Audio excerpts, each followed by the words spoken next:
breakdown commentary to CTV. Welcome to another riveting episode of the Consciouztv platform. Girl, y'all see what we're here to get into. So make sure that before we get into that, you go ahead and thumbs up this video. You guys know that thumbing up helps with YouTube's algorithm. More importantly, it triggers up YouTube's notification system. So when you are thumbing up, you are literally knocking on the digital door of another conscious crew member and telling them to get their asses into the damn sanctuary. What's up?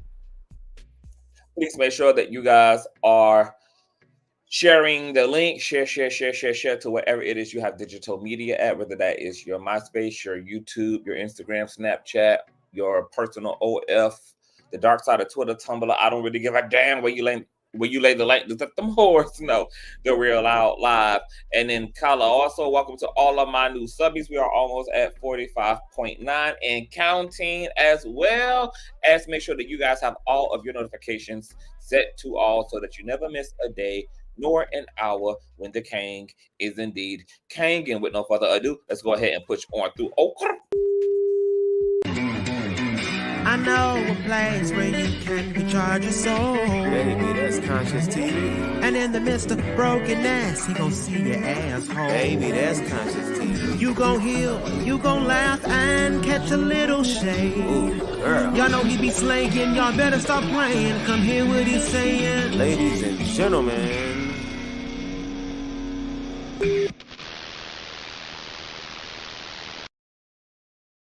All right, let me speak to the conscious crew coming into the sanctuary, starting from the top on down to the power bottom. What's going on, Sexy Nessa? Hey, VS Speaks. What's going on, my room is MT? Hey, Lateria. Hey, Amina. What's going on? Old enough to know better. Hey, Miss Mika. What's going on? Aqua Jonesse, or Titty, if you will. Hey, boo.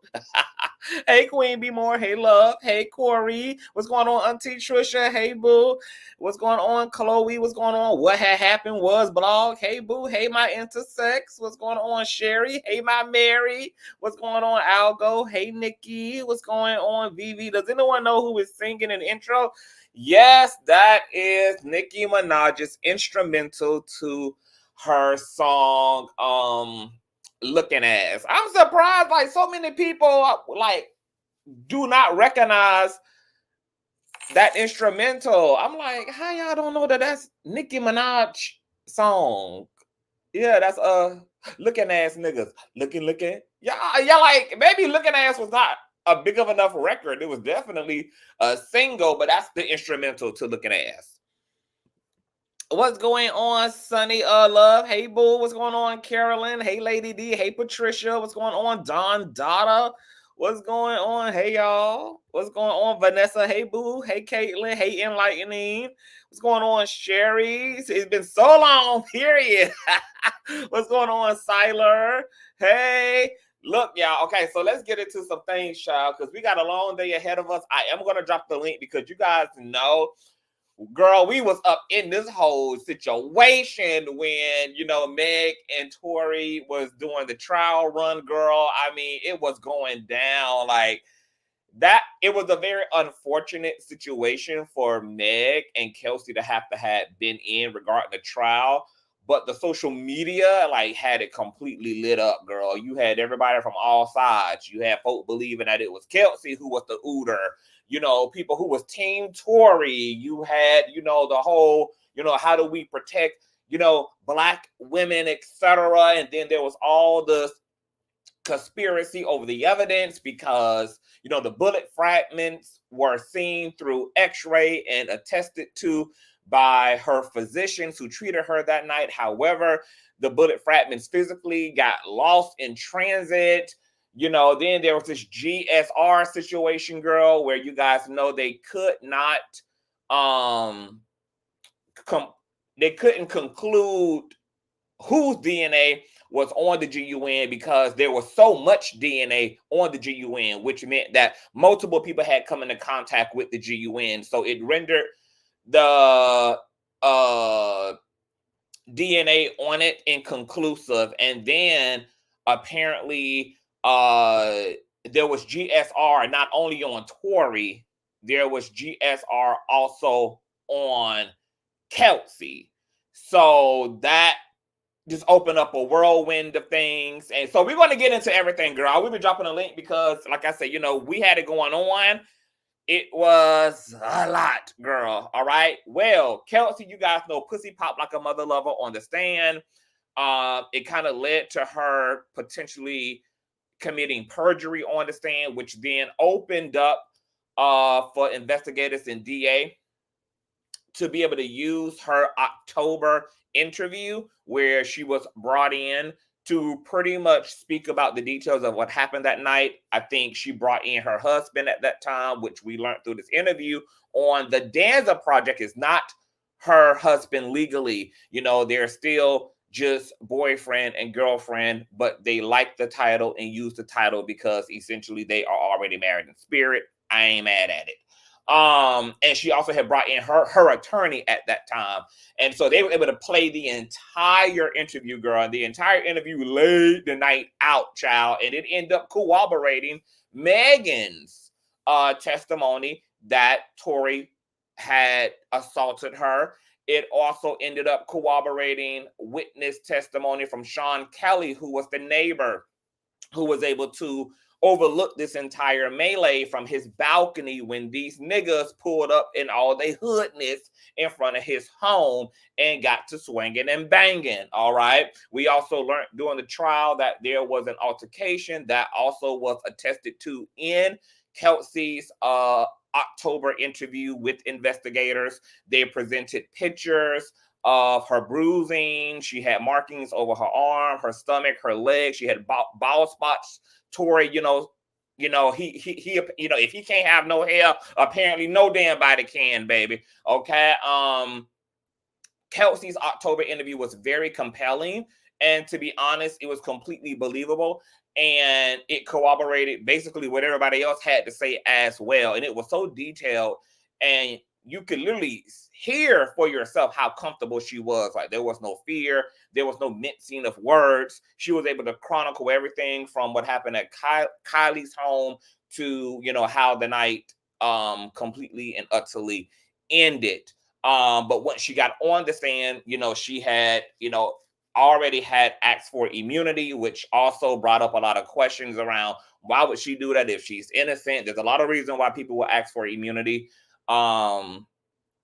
As it relates to the law, because there are so many loopholes, and a well-informed attorney would probably tell their client, to seek immunity, especially when it can be argued, that this was conspiracy or co-conspiracy, or when, things just looking real raggedy and funky, baby, and the verdicts and the jury, relating to everything could go either way, girl. Pretty much take a plea deal and tell the truth. And also be protected legally, in exchange, which is what they do all the time. This happened with Bill Cosby. He had to do a deposition, and it was agreed that he would basically, tell the truth and admit to the things he did, which in his deposition, Bill Cosby did admit to giving women quaaludes, sedating them, putting them in altered states of consciousness, not always informing them about what was in their drink. And then while they were in this altered state, reaching all up underneath their blouse and pretty much SAing them. And that's all in the deposition. That's all his own damn testimony. And in exchange, he would be able to walk free and, settle out of court with these accusers, etc., blah, blah, blah, blah, blah. But because I think there was a new DA that had took over the case and was not also familiar with the plea deal that Bill Cosby took, Bill Cosby ended up illegally having to serve time, which is why he was able to also eventually be free, because he was never supposed to do time as a result of the sweetheart deal he made with the courts, etc., girl. So, all of that. Now, Kelsey has done her first official interview since all of this craziness. We did see a little bit of Kelsey here and there up until trial. You guys know she did a dish record. Then you guys know there was that infamous live, girl, where she had that same bang and, slip back gorilla glue ponytail, and come to find out your ass was fucking, that whole thing. But you know, it was very few far and in between where we heard from Kelsey, even her continuing to be ambiguous on the stand. However, this interview was the first time she really sat and she really spoke to the situation. And this is all in the aftermath. A lot of the fans are disappointed in this interview. They are criticizing the Danza Project YouTube channel for kind of pandering and trying to essentially promote this interview as if it was going to be more of a tell-all and it was going to be more unpacking than what it really in fact was. I feel like the interview was still great, and there was enough that was communicated from Kelsey that definitely makes me question Kelsey's sanity. There were things that I definitely understood from an emotional standpoint, which were ironically things that came up in some of our discussions in the panels during that time around entertaining Kelsey's side of events, because I was able to also relate to her. You guys know how we do when it comes to like situations where there's a lot going on. We typically will stand in the shoes of the accuser or of the victim, and then we'll also like play devil's advocate and entertain what everybody else's shoes might have felt like and what the psychology of those shoes were, etc. And once again, especially when it's not really clear what's going on, because you guys also know Megan was coming under a lot of scrutiny because she had initially lied to authorities about being, you know, shot. She said she stepped on glass, but then she told, you know, her physicians what actually happened. Then there was an investigation that the state opened up against Tory, not Megan herself. And then there was all this pussy popping around the nature of Megan's relationship to Tory, which Megan essentially like distanced herself from the idea that her and Tory were sexually involved. She pretty much reduced them to being very close friends, which did not sit well for viewers and fans who just felt like it was completely obvious that, you know, they were smashing and dashing girls. So, you know, Megan's own credibility came under fire, girl. It was just a lot going on. But before we even go any further into my reaction to Kelsey's interview with the Danza Project, shout out to the Danza Project. I also want to let you guys know that there is a premiere video tonight as it relates to Lester Pettier and Larry Reid Live's controversy. All right, you guys know that Lester Pettler is and has recently sat down with Unhinged with Budweiser K and claimed that he is an ex-lover sugar baby of Larry Reid and made some non-original claims about Larry.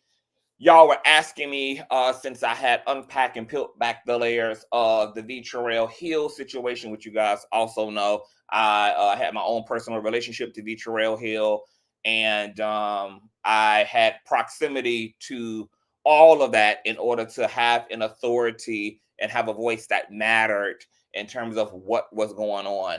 And this situation is also the very same. But you guys will learn about all of that. There are some explicit receipts in tonight's commentary, and you're going to hear from Lester himself. And his family submitted a lot of tea, very explicit, super incriminating tea as it relates to his recent YouTube tour about Larry. They felt guilty about what he was doing while knowing what the truth was regarding why he was doing what he was doing. So you guys are going to be in for a very interesting ride. I sat up all night and had to edit. I felt like that would be an easier easier presentation versus doing a live stream and having to share screens and all of this and all of that. It was easier to just do a, you know, condensed commentary where I could just have everything arranged how it should be. And that's about a 54-minute long video. All right. So it's going to premiere tonight, which means that there will still be a live chat stream, so you guys will be able to actually, you know, speak and communicate and sound off in real time. And I really, really, really did my big one on this, girl. Like when people say, bitch, you need to be a goddamn defense attorney, or you need to be in the legal community, or you need to be whatever. Like, I don't know about all that, but I do know that the production piece on tonight, girl. Like, since everybody want to make things a movie, girl, I gave y'all a movie on tonight, all right? So you guys are going to be entertained, but more importantly, you're going to know the actual truth.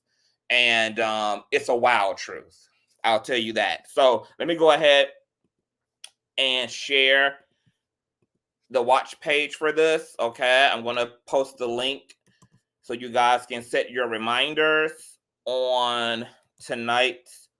It's a 9:30 p.m. Eastern Standard Time premiere. You guys can click that, hit the notification, see notify me, hit that button, you know, and we'll be there. Part 5, Lester Pet Tier and Larry Reed Live Story, the whole entire darn truth. All right. Now, before we go any further, also let me shout out my support. Oh, my baby mother Latoya for the old nasty. For the old nasty. Ah, shit. For the old nasty piece of cash app for we're working, period. I'm not going to say your government name, but shout out to you, boo. Thank you so much. Shout out to my baby mother CJ as well. Whitney, Shawnee, as well as Corinthia and Sophia. Okay, these are all donations over the past 2-3 days that I forgot to shout out, etc. So shout out to y'all. You guys know that all donation information is in the description box below. It's in the ticker, and damn sure I paid me for my motherfucking pain and my time because of tonight's commentary, baby. Y'all better blow the PayPal and the Cash App up, girl, because I put in that work when it came to, you know, what you guys are going to see at 9:30 Eastern Standard Time on, you know, this God-given Monday.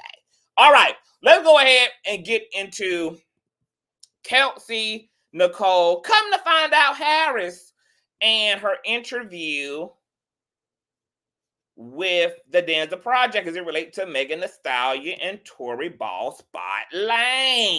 All right, let me go ahead and pull up an old nasty piece of visual for y'all.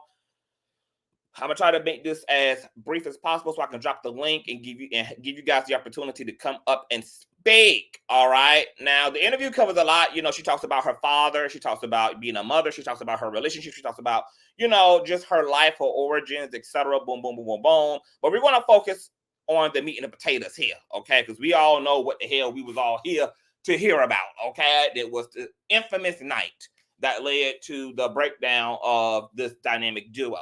All right. Now, Kelsey Nicole Harris said in the interview that she met Megan in college, okay, and that the friendship was unexpected and unlikely because Megan was a girl's girl, very outgoing, but Kelsey was more of a tomboy who was like shooting the hoops and playing basketball with the boys. She said that Megan invited her to a kickback one night while in college, and it was her, Meg, and one other female that nobody was paying attention to with all these guys, which sounded to me like they were around a bunch of athletes, and that it was just a vibe and a rap session, and that's when Kelsey had heard Megan spit for the first time and immediately saw star quality in her and felt like Megan's talent needed to be seen by the world through YouTube, whom she pressed on Megan to let her create for her so that Megan could go viral and get the exposure that her talent was deserving of. She said initially Meg was reluctant and wasn't as confident in her rap abilities at that juncture. However, Meg eventually came around to the idea and said, okay, you can put me on YouTube. So Kelsey caught the freestyle killing shit because that's exactly what Megan was doing. And from there, they became close friends. Now that freestyle is still on YouTube. You can type in Megan killing shit and it's a black and white video. It looks like she's sitting in a dorm. You know, this is freshman college Megan, you know, freestyling. And a lot of people actually became aware of that by way of this interview. The video is sitting at 100,000 views. So, shout out to Kelsey. Kelsey also said that at that time, she was already involved in the Houston music scene as a result of her father's body of work, which was left behind after he had passed away. And she had felt, as the eldest daughter, responsible for the distribution and the completion of that work he left behind in his honor. Eventually, her and Meg transferred colleges, but remained in contact up until Megan was generating her buzz around the Big Old Freak era. And that's when Megan reached out to her and wanted her on her team because she needed someone with experience, but someone she also felt she could trust as she was embarking upon this next leg of her career as a MC.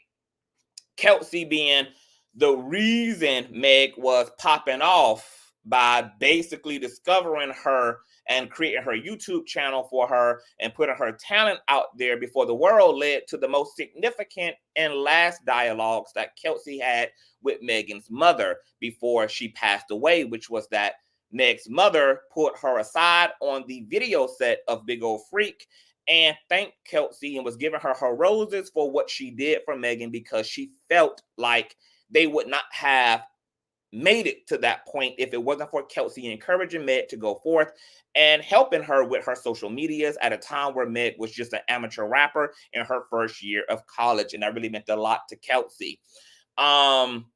When asked if Kelsey felt that she discovered Meg, she humbly said yes, but also said she never looked at it that way. She just felt she was supporting someone who clearly had what it took to go the whole race, but also said that her and Megan never personally had that convo, even though you can find interviews of Megan talking about Kelsey's role in her life in earlier interviews, but Megan never personally thanked her nor directed those sentiments to her, which she also felt she didn't really need because she wasn't per se looking at it that way, but also said if she knew now what she didn't know then, she definitely would have taken the business side of things more seriously, but wasn't as experienced, herself in the larger music scene.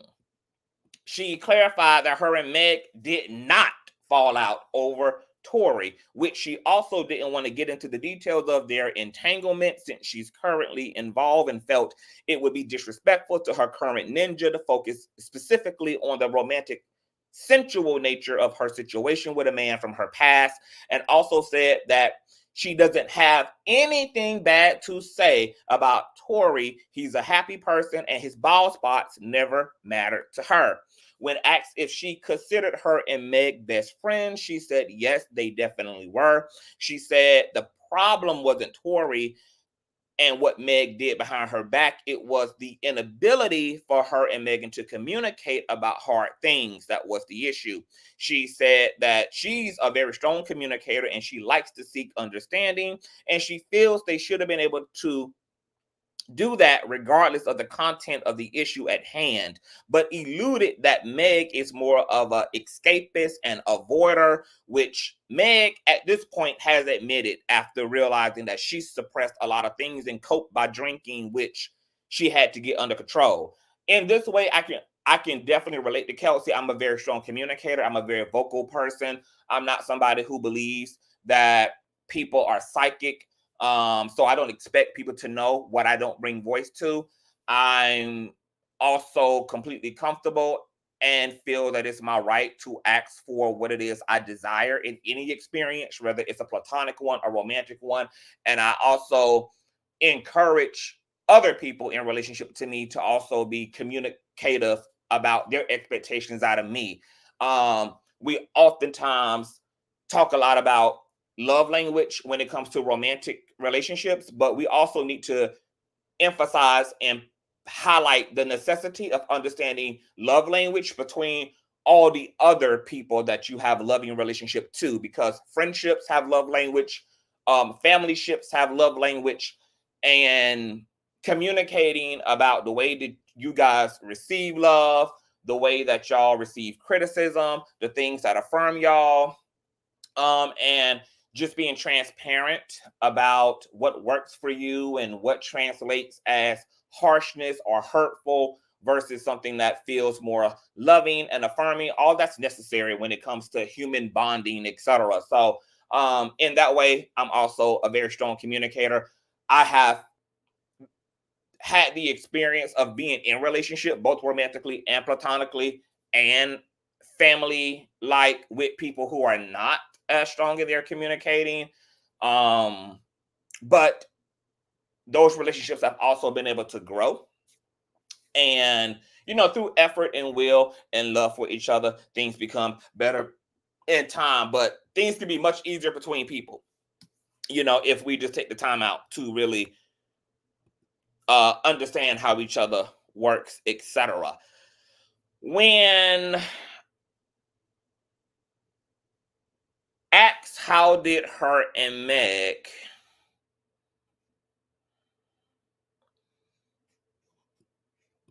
get to this place current today, she said she can't objectively answer that because she honestly doesn't know, which I took to mean that Kelsey, even under the circumstances her and Meg were in at that time, felt it was a situation they could have navigated through. For people who love each other, endure the highs and the lows together without the lows having to define the sisterhood or brotherhood. So she isn't clear as to why it ended up this way, even though she kind of answered it without knowing it when discussing Meg's inability to communicate effectively. This is definitely something that they could have worked through, but the situation was not handled correctly by all of the moving parts involved. You had the label involved, you had Meg, who was experiencing direct trauma, you had Kelsey experiencing direct trauma and betrayal simultaneously, and her livelihood, because she was a full-time employee and had just subleased her apartment and uprooted herself from Houston to LA to be by Megan's side permanently. So the situation had a lot of dynamics from an emotional standpoint, from a professional standpoint, from a left brain, right brain perspective. And because of the way that it was handled, which was really not being handled, it just made shit worse. That definitely, under different circumstances, could have been dealt with better. And that could have probably salvaged the relationship between Meg and Kelsey. She said that, hold on, let me scroll because I got my notes here, girl. She said it wasn't easy to stay out of the media, that there were so many times that she wanted to defend her name and alluded to Megan running to tell her side first, because guilty people always fire first to get ahead of their own wrongdoing.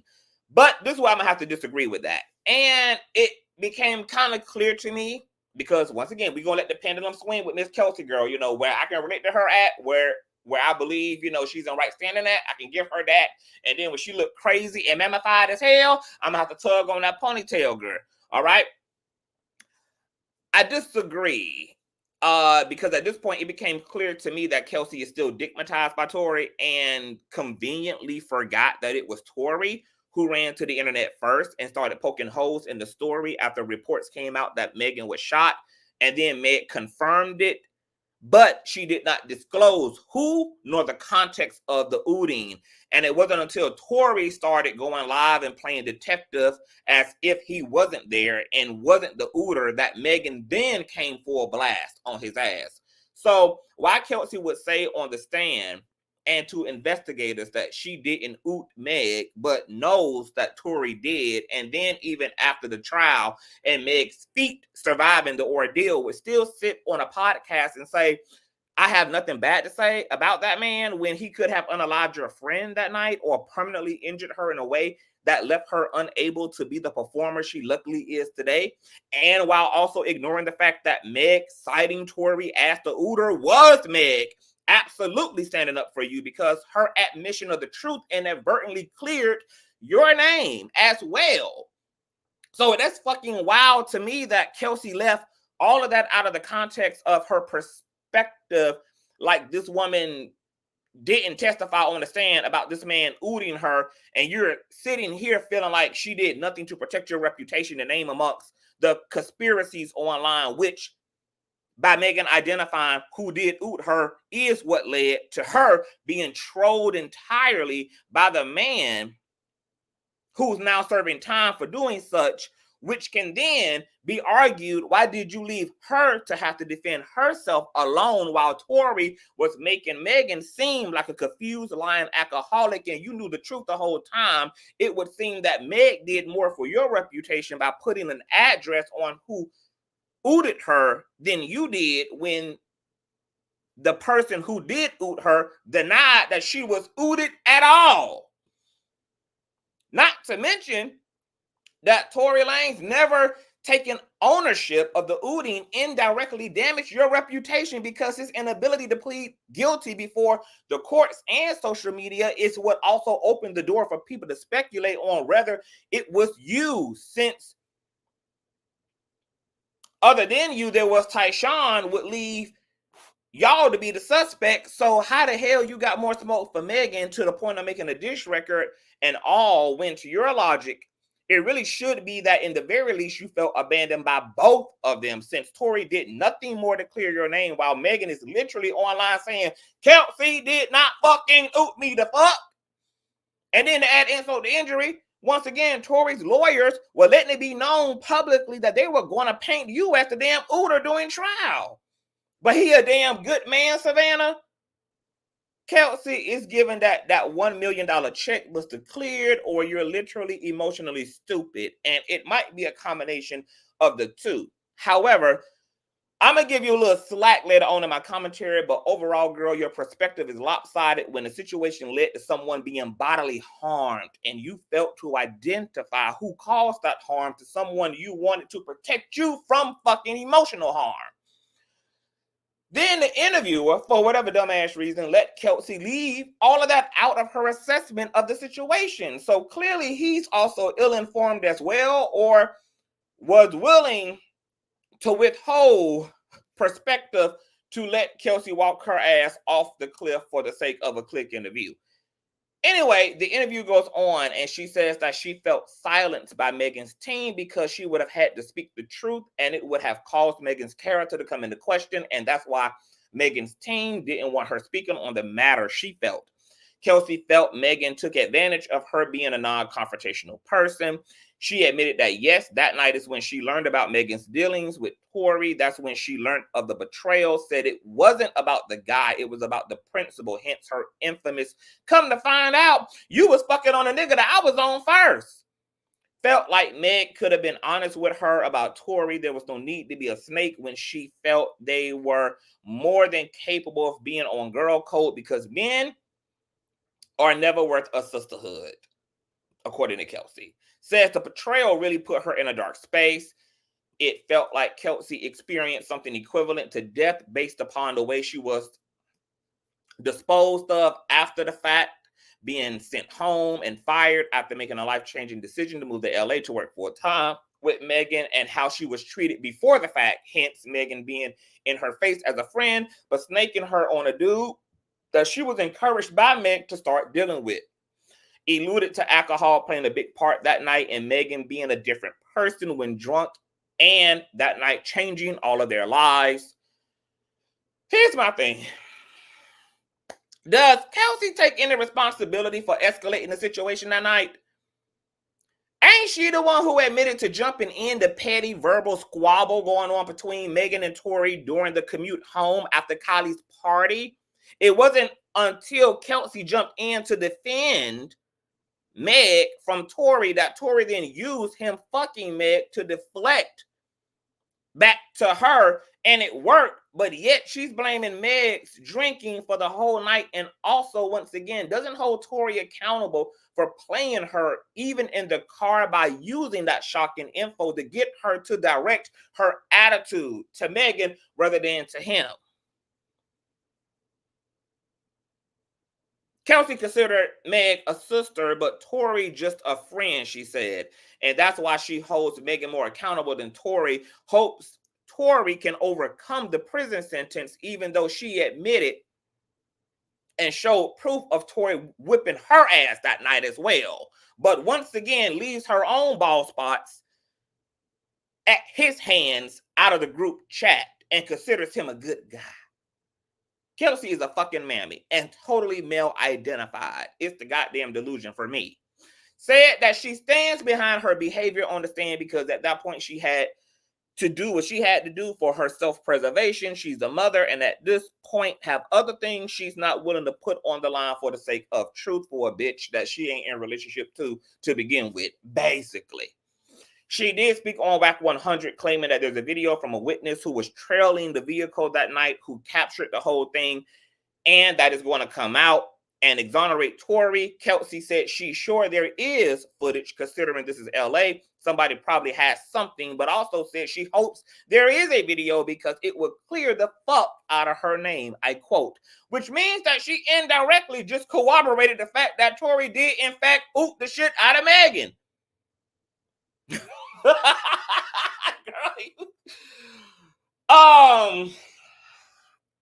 Before I drop the link, this is why emotional intelligence is necessary. And I have come to understand at this point that most marriages and families and friendships and systems and communities are upside down as hell because people literally lack the emotional fortitude to unpack, resolve, and understand what their feelings are communicating to them and how to effectively use their emotional perception of things to make informed decisions. And because most people are lacking this, you get people like Kelsey, who is not the first person in history to conflate objectivity with subjectivity. Because here it is, there's a woman who was injured as a result of everybody ass lacking emotional EQ that night, and justified not objectively speaking to the situation, which is identifying the ooter because of how she felt.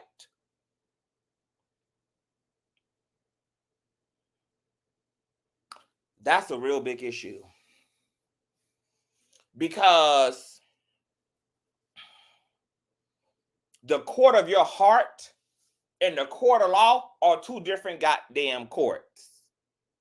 And Kelsey's inability to differentiate between the two courts is what allowed her to ultimately end up protecting someone that not only abused Megan and could have single-handedly changed that night in an even more dramatic way than what it was already changed, but also led to her protecting a man that also abused her. And she does not understand that she is not only a victim of Rock Nation or a victim of Megan's selfishness, but is also a victim of Tory because she's prioritizing the way she feels about her friend in this situation over what the courts asked her to do, which is to not bring how you feel to the stand, bring what you observed to the stand. The stand wasn't a space for your feelings. It was a space for you to be in your left brain and to say, this is what happened that night. The same way she painted a clear picture to investigators in her October interview. And this is an issue with emotionality and human beings. And this is a clear example of how feelings can blur the lines of reality for people. And people literally be sitting bald-faced, saying the shit that they say, not even knowing how delusional and how much of a damn twilight reality they exist in, because they're actually not existing in the facts. They have completely allowed their perception to be informed entirely based upon their emotional perception of things. This is what can lead to a lot of people being wrongfully convicted This is the type of shit that can lead to a lot of fucking buffooneries and families. When we talk about the intergenerational transference of pedophilia and child SA, isn't the reason why communities, particularly the Black community, protect its uncles and its dads who may have SA, the niece or the daughter or the son, is because of the way that people feel. The mother's inability to see what her son did in an objective way to another relative or another woman or another man because of how she feels. Or people in the opposite direction, not willing to see a person as innocent despite all of the evidence in support of their truth because of how they feel about the individual. So we see feelings completely let everybody down. Feelings let down people who are wrongfully accused. Feelings end up letting down people who have been rightfully, well, they end up serving people who have been rightfully accused because of our ability to feel. I've been able to see that on social media. Like, even with me, I'm 38 now. So I have more of a incentive to be objective and to be able to rightfully divide things up while challenging my willingness to be biased. Like, prime example of this. I was having a conversation with one of my LGBT friends about Dr. Umar, and I was telling that friend, because we were just talking about, who would make for a great Avengers team in this era where, we as a Black and brown community need to get on our shit collectively. We on our shit individually, but there's a lot we need to be accomplishing collectively and also have the collective in mind as well. And I was speaking about how I feel like Dr. Umar is great in terms of his ability to break down the systemic, capitalistic, white male racist system that Black and brown people and minority people are being subjected to, and his ability to put that system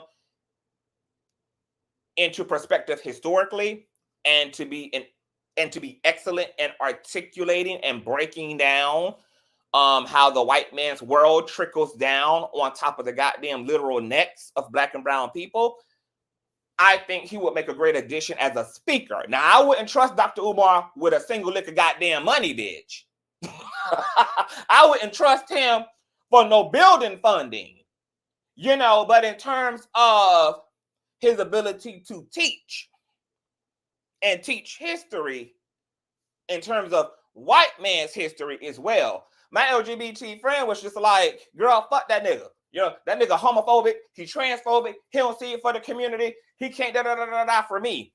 And I'm not in that place, even though I agree. Like, because I feel like two things can be true at the same time. Like, Dr. Umar is transphobic. He does have anti-LGBT perspective. However, that doesn't make him completely useless or entirely invalid in other areas where he does have strengths in. And I feel like because we don't live in an idealistic world, we don't have the luxury of choosing people based upon an idealistic view of human beings, because the reality is there's nobody that any of us agree with 100% of the time. We're literally doing a 80-20 rule, a 50-50 rule, a 60-40 rule, etc. And I'm in a place where I'm challenging my own maturity and being able to call myself rightfully dividing the word.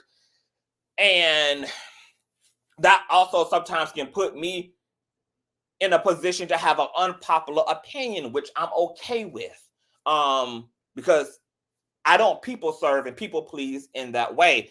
And I feel more of an allegiance to the truth, more so than an allegiance to popular narrative.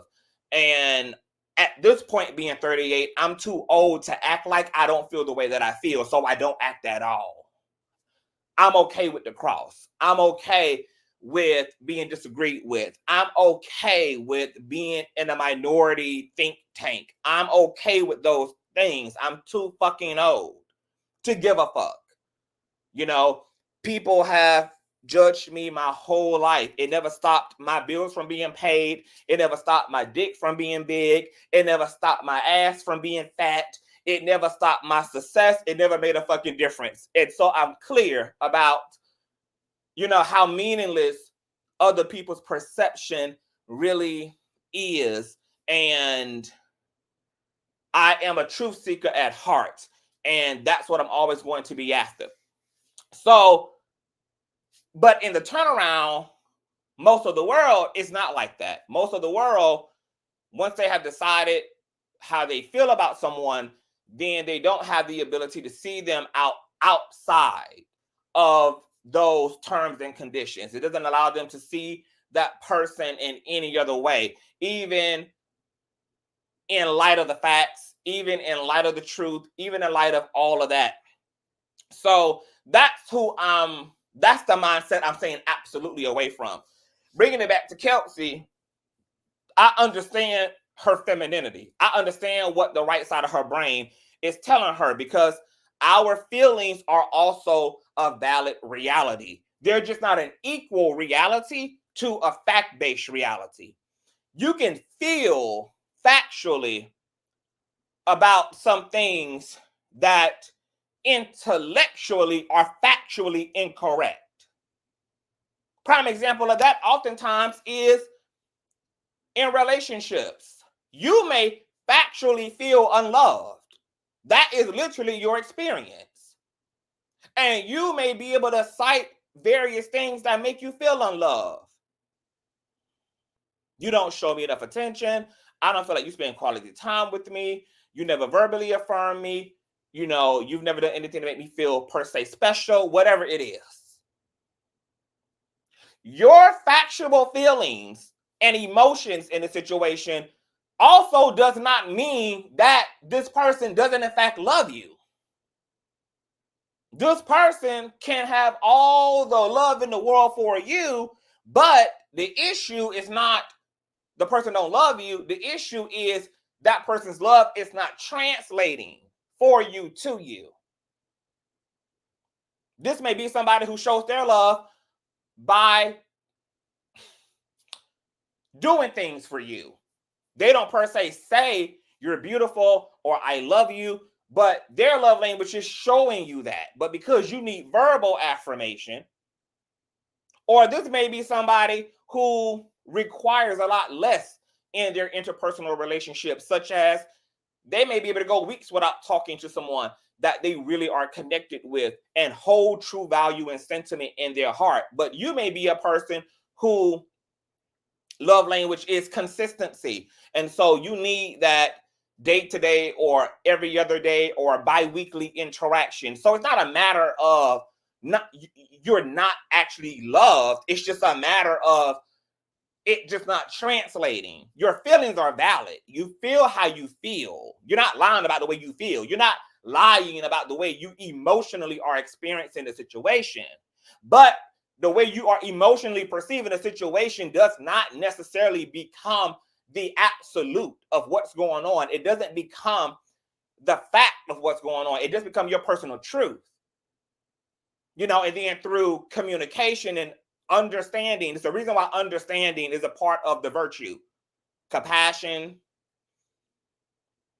kindness, understanding, because sometimes the way we emotionally perceive things is not always in alignment with what actually is going on. You may be somebody who don't know that you're a tacky ass dresser. And when you go out and you're in social situations, you can see that people are mocking you or that people make certain comments that come off as disrespectful to you, and you not know why.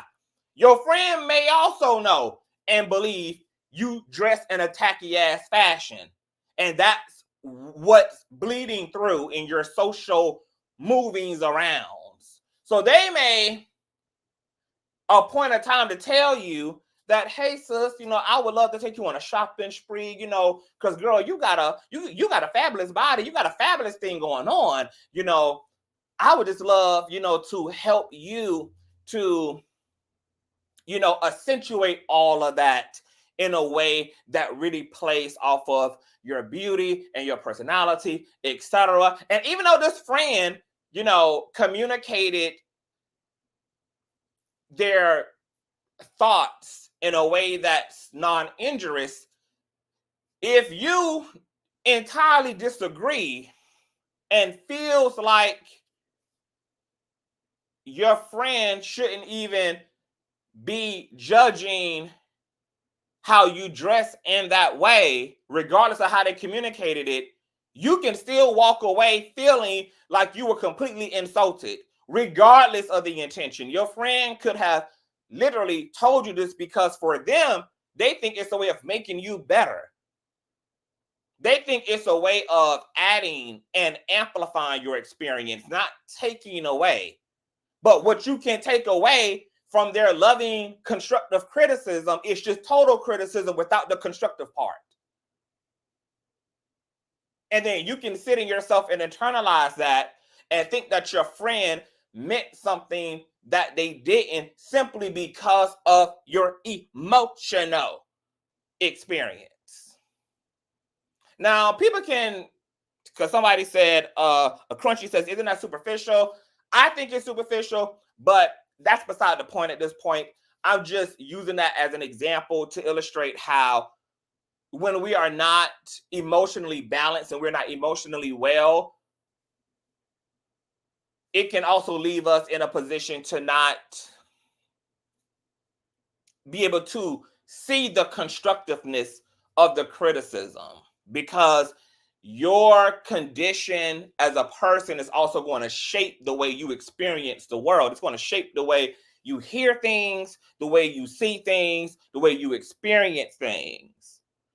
And just using a very practical illustration of the fact that a person can be well-meaning, but yet you can still walk away very bruised and very injured because of your own personal condition or your own inability to sort through the meat to spit out the bone, if there's any meat to spit out at all. Because an emotional intelligent person who actually believes that they're in a loving, supportive friendship to the person who's criticizing their tacky apparel, if they actually believe this person before them truly love them, because how we also react tells us a lot about how we actually feel really in the relationship. And sometimes we don't know that we don't feel as secure and we don't feel as good about the people we're in relationship to until there is an opportunity for injury and for insult. But if you are an emotionally intelligent person and you're clear within yourself and you're actually giving this person the opportunity to be experienced as somebody that loves you, then from an emotional intelligent perspective, you also understand that your friend has the right to inform you about what they subjectively believe is right, and that there's no need to really harp on it because they don't have and you don't believe there is ever any intent of them to hurt you, and you give them that benefit of a doubt. And you can rebuttal that with a simple rebuttal of, well, thank you for your feedback, but I'm actually really fine and really comfortable in the way that I dress. And then the measure of whether y'all are truly friends and this is somebody who's going to continue to support you is going to be if that person respects that and you can continue to go on for years and years and years in their presence being a tacky dressing motherfucker without them being bothered or being disruptive of that. This thing is about working together, and I've been able to see that in myself in the course of being in and out of various types of relationships you know, in life that I've been able to be self-aware and see, okay, CTV, you're projecting. You know, and then what does that mean? Why am I projecting? Is there something, is this a me problem that I am projecting onto the person? Or is this person really in question because they do have questionable behavior? You know, and maybe I couldn't come to full terms with how problematic this person is, or how mean-spirited this person is, or how rude and insensitive and emotionally unavailable this person is until a situation arises. And then I'm able to see it in full sight and then put myself in a position to think about the way I want to address that. But first, I'm gonna always assess myself. I think the most beautiful thing about emotionally disciplined people is your first go-to is first you. You got to clear you first, because you realize I'm the one having the experience. So this is where I should start off first. It's in me. Let me evaluate me first. You know, let me make sure that this ain't my shit. Let me just make sure that I'm clear. Just let me, you know, sort through my own personal inventory first as I'm experiencing what I'm experiencing in my mind and in my emotional body. And then, you know, if I'm clear, then I'm coming to you about you. You know, or if I'm clear and realize it's me, then I'm going to deal with me. But a lot of times in society, we don't have people that even bother with themselves. You know, it's why we constantly have to have an adage of, you need to look at the man or the woman in the mirror, because people routinely don't look in the mirror first. We just feel the way we feel, and then we just scream from the mountain and run through the streets. You know, in feelings, we don't even evaluate. We don't even accept that our feelings are perception based. You know, we literally be taking our feelings and our emotional experience as fact. And this can lead for a lot of tyranny in society. It can lead for a lot of relationship bobbing and weaving, because you really can't navigate a healthy relationship successfully with bewildering emotionality that is not brought to the courts of your intellect, that's not brought to the courts of logic and rationale and reason. If you never subject your emotions to logic and rationale, you're going to end up being a really irrational, emotionally driven person who never can truly see clear, and who more than likely will end up really self-sabotaging a lot and not being able to really get to a greater quality of living, which requires you to take accountability for the way that you feel and to make proper assessments about the data your emotions are communicating to you. Like, this is an art. This is the art of feeling. You know, we're talking about an art form. We're talking about a science. Like, your feelings have lots of data, but that's also why God gave you a left hemisphere. It's why God gave us a very like corporal, scientific 1+1 practical mindedness, because it's also supposed to be a part of the dance and the collaboration between feelings and logic, that when they're married together and you're using the marriage of them to inform yourself in order to make yourself better, these things become your superpowers. And you're able to have on one experience a very deep, intimate experience of yourself by accepting your emotions and being able to do those deep dives into your feelings, but you're also to use what you discover in those deep dives in a way that is able to liberate you, and maybe even able to liberate other people as a result of the logical and rational brain.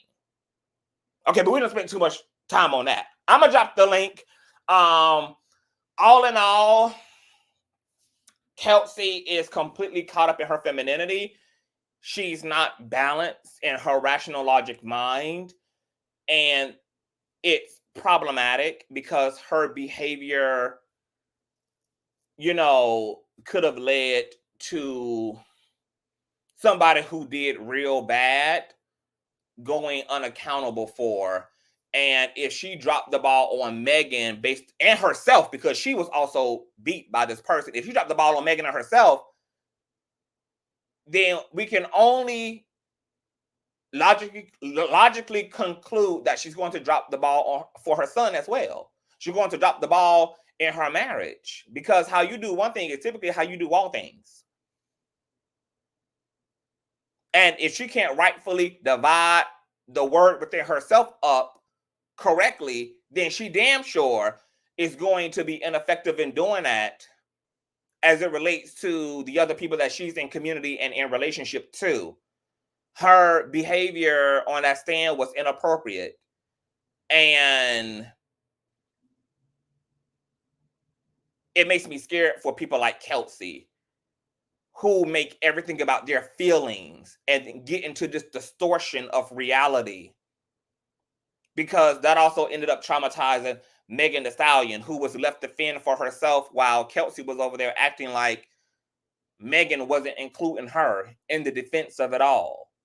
And you know why? Because Kelsey was blinded by her feelings. Her feelings did not allow her to see anything that actually also was playing out. And that's what makes Kelsey scary, is that there were things playing out right in her face, right in all of our face, that completely ended up in her blind spot because she's so consumed by the way she feels that she can't even see objective reality, and therefore did not want to take the stand in a court system that's going to deal with the objective, because she didn't have no objectivity to give as somebody who was being completely emotional minded and completely emotional oriented. She literally sat in this fucking interview and said that this man who snatched her hair ball, bruised her body, held a GUN up to her and her best friend, and whose actions led to the night. Megan's drinking didn't lead to anything. The person who pulled the trigger is what led to the trauma of it all. Everything else is circumstantial evidence or circumstantial variables that contributed, but not in and of themselves can be argued to have been the absolute reason why. But because Kelsey is so emotionally fucking centered, that's what takes up authority in her head. And therefore, that makes Kelsey Mammy of the fucking year. And that makes her very emotionally dangerous. Megan is equally emotionally dangerous as well, because her own feelings allowed her to mistreat someone who put their life and their body on the line for her.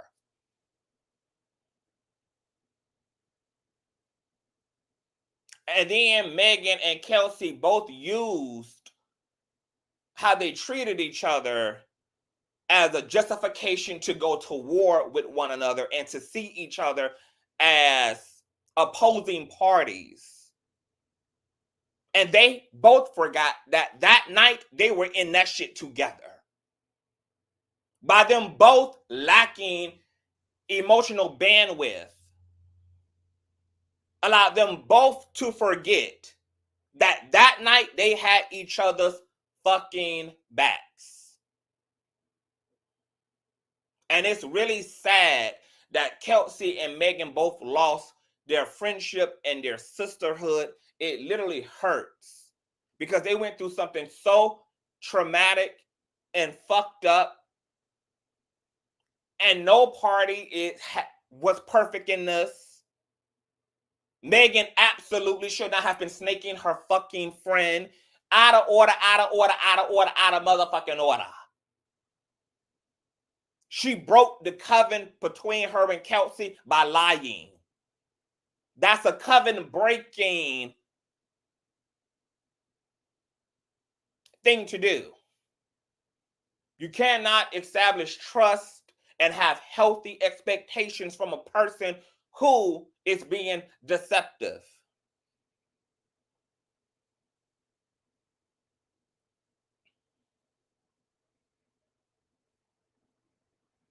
Kelsey is correct in expecting Megan to have stood on business, because it wasn't about the nigga. It was about you lying about the nigga.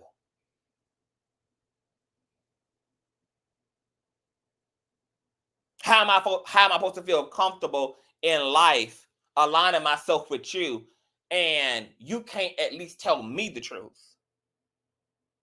Whether you lie to all these other people is one thing, but I can't properly stand with you and know also where to stand when you're not divulging the truth to me and giving me the opportunity to be in collaboration with you, or to protect myself and to protect you. And by Megan not doing that, it allowed Tory to have something to weaponize successfully against Kelsey that deflected the events of that night. And ironically, he had to end up diffusing a situation that he caused in the name of trying to get the heat off his damn self. But as a result of them going damn back and forth, and Megan not wanting to put up with nobody, getting out the goddamn truck, and Kelsey confronting her friend over the principle of it all, because I don't also believe that Tory intended to injure Meg. I do believe that he intended to pull the trigger, and I believe he intended to pull the trigger thinking he was being cute and was trying to use the GUN as a referee, and shot at the ground. He was being immature. They all were drunk. He was ready to go home. All this gas and stopping.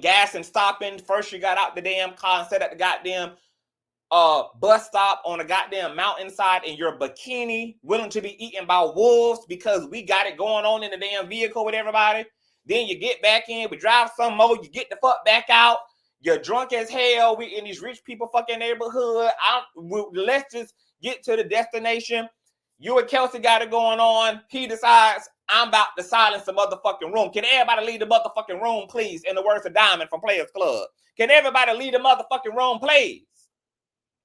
And he shot that GUN, and then that GUN ended up injuring and ricocheting Megan Thee Stallion. And he got himself to blame, because had he just shut the fuck up, and had he just not even inserted what he inserted into the conversation to get Kelsey off his ass, who was coming to the defense of Megan, then they would have been able to get to the home without injury at least. It might have been several more stops along the way, but because he tried to get the heat off himself, he ended up having to use the damn heat. And now the heat got you bald-headed and all, serving motherfucking time, because this is also a great lesson in what happens when people don't take accountability, and once again, when people don't have EQ. You make emotionally impulsive, irrational decisions. And the only difference between Megan, Kelsey, and Tory, and Tyshawn, and the rest of us is they made emotional decisions that night that costed them gravely. It put one person in jail. It left two friends in total breakdown and with trauma.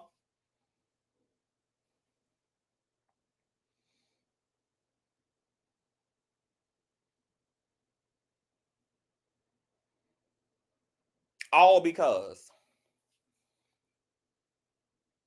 everybody was feeling centered. So you all who got kids and who are guardians and foster parents, y'all can use this Megan Thee Stallion, Kelsey Tory Lanez shit to as what you want to call it, as a teaching tool, as a case study to your teenagers, as you know, in terms of encouraging them and helping them to understand what their feelings are communicating to them, and healthy expressions of the way you feel. Healthy outlets for the way that you feel. Because when you don't learn that shit, you just become an adult who ends up in fucking jail without your fucking wig, being deported back to Canada. Cautionary tale. Exactly, Andre.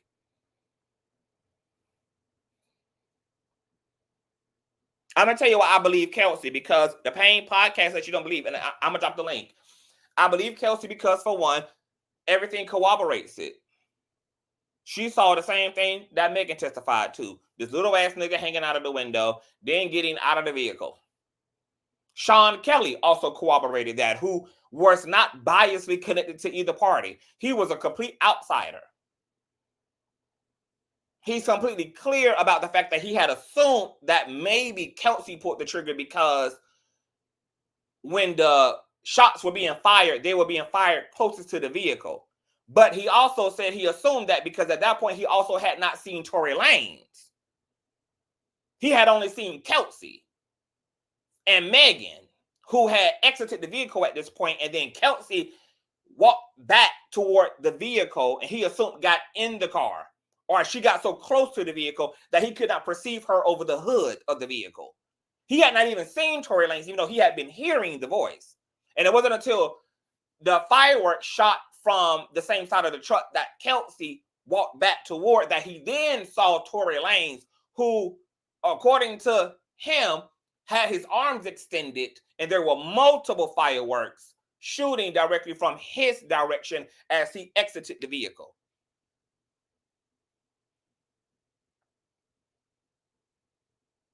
GSR was found on both Tory Lanez and Kelsey. They did not find Tory Lanez DNA at all on the cachet of the weapon. But they found multiple DNA strands on the actual GUN. But because it was multiple DNAs on the GUN, it rendered it inconclusive. So they could not conclusively say that Tory Lanez had touched that GUN, nor could they say that Kelsey had, or that Megan had, or that Tyshawn had, which is why Tory Lanez ultimately ended up being convicted, not really because of evidence, which really became circumstantial. He ended up being convicted because of eyewitness testimony. The testimony of Kelsey that she gave to investigators back in October, Megan, and then Sean Kelly's testimony.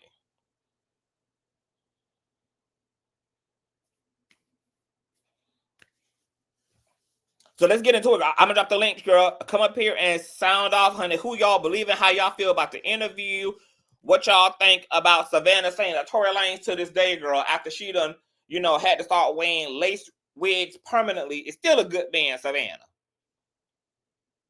After he done beat the hell out of her, honey, still a good man, Savannah. Still a good man, Savannah.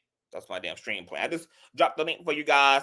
That's why you got to be careful with the company that you keep, says Kat Hamas.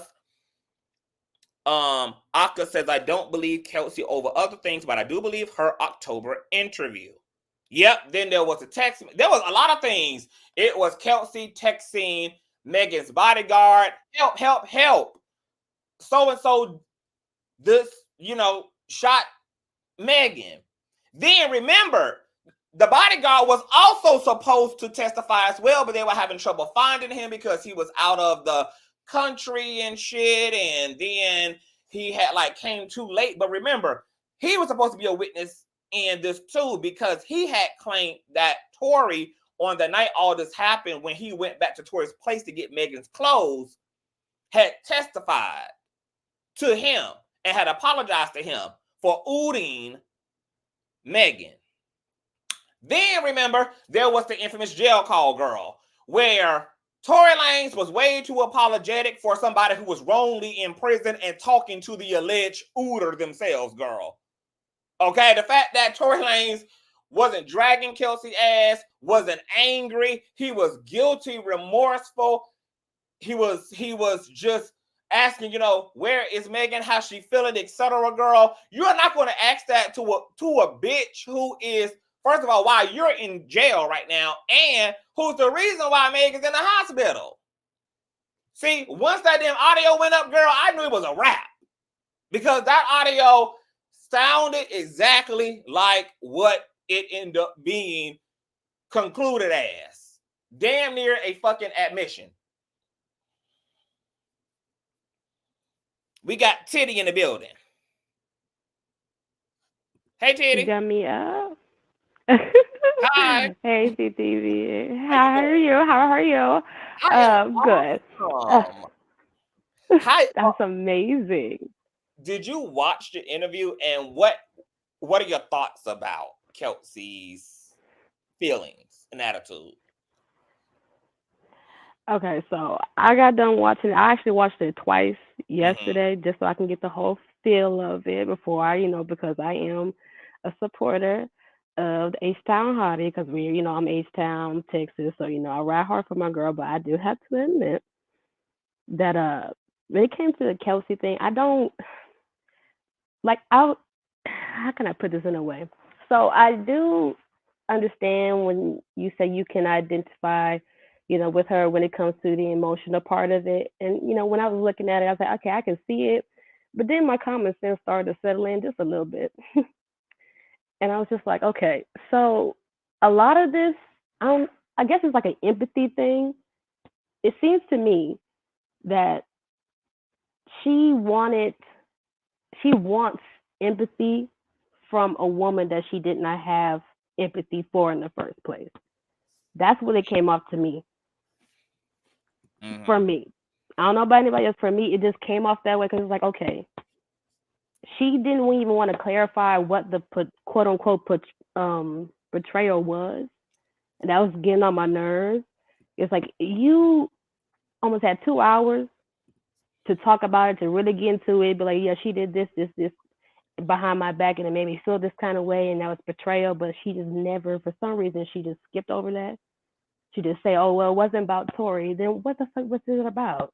Because afterwards, I feel like they fell out once Megan found out that she got in contact with Tory. She was still in talking terms with Tory and giving up her location to that hospital. I feel like that was that's what really made it tick up. It's like, bitch, I'm in the hospital. It's COVID, so it's like I feel like if they wasn't COVID, she would be able to be in there with her. It probably would have been a whole different story. But it's like, girl, why are you accepting jail calls from this motherfucker who not only could have killed me that night, but beat you so bad to the point he was pulling out your hair and left you covered in bruises. And you're cooling and chilling with him on the phone, giving up my location, talking to him. Now, I don't know about y'all, but I wouldn't want somebody like that as a friend. Because to me, it's like, girl, we both know what the fuck he did. Not only, like I said, not only did I get fucked up, you got fucked up. So we should be on the same page here. Why the fuck are you talking to him still?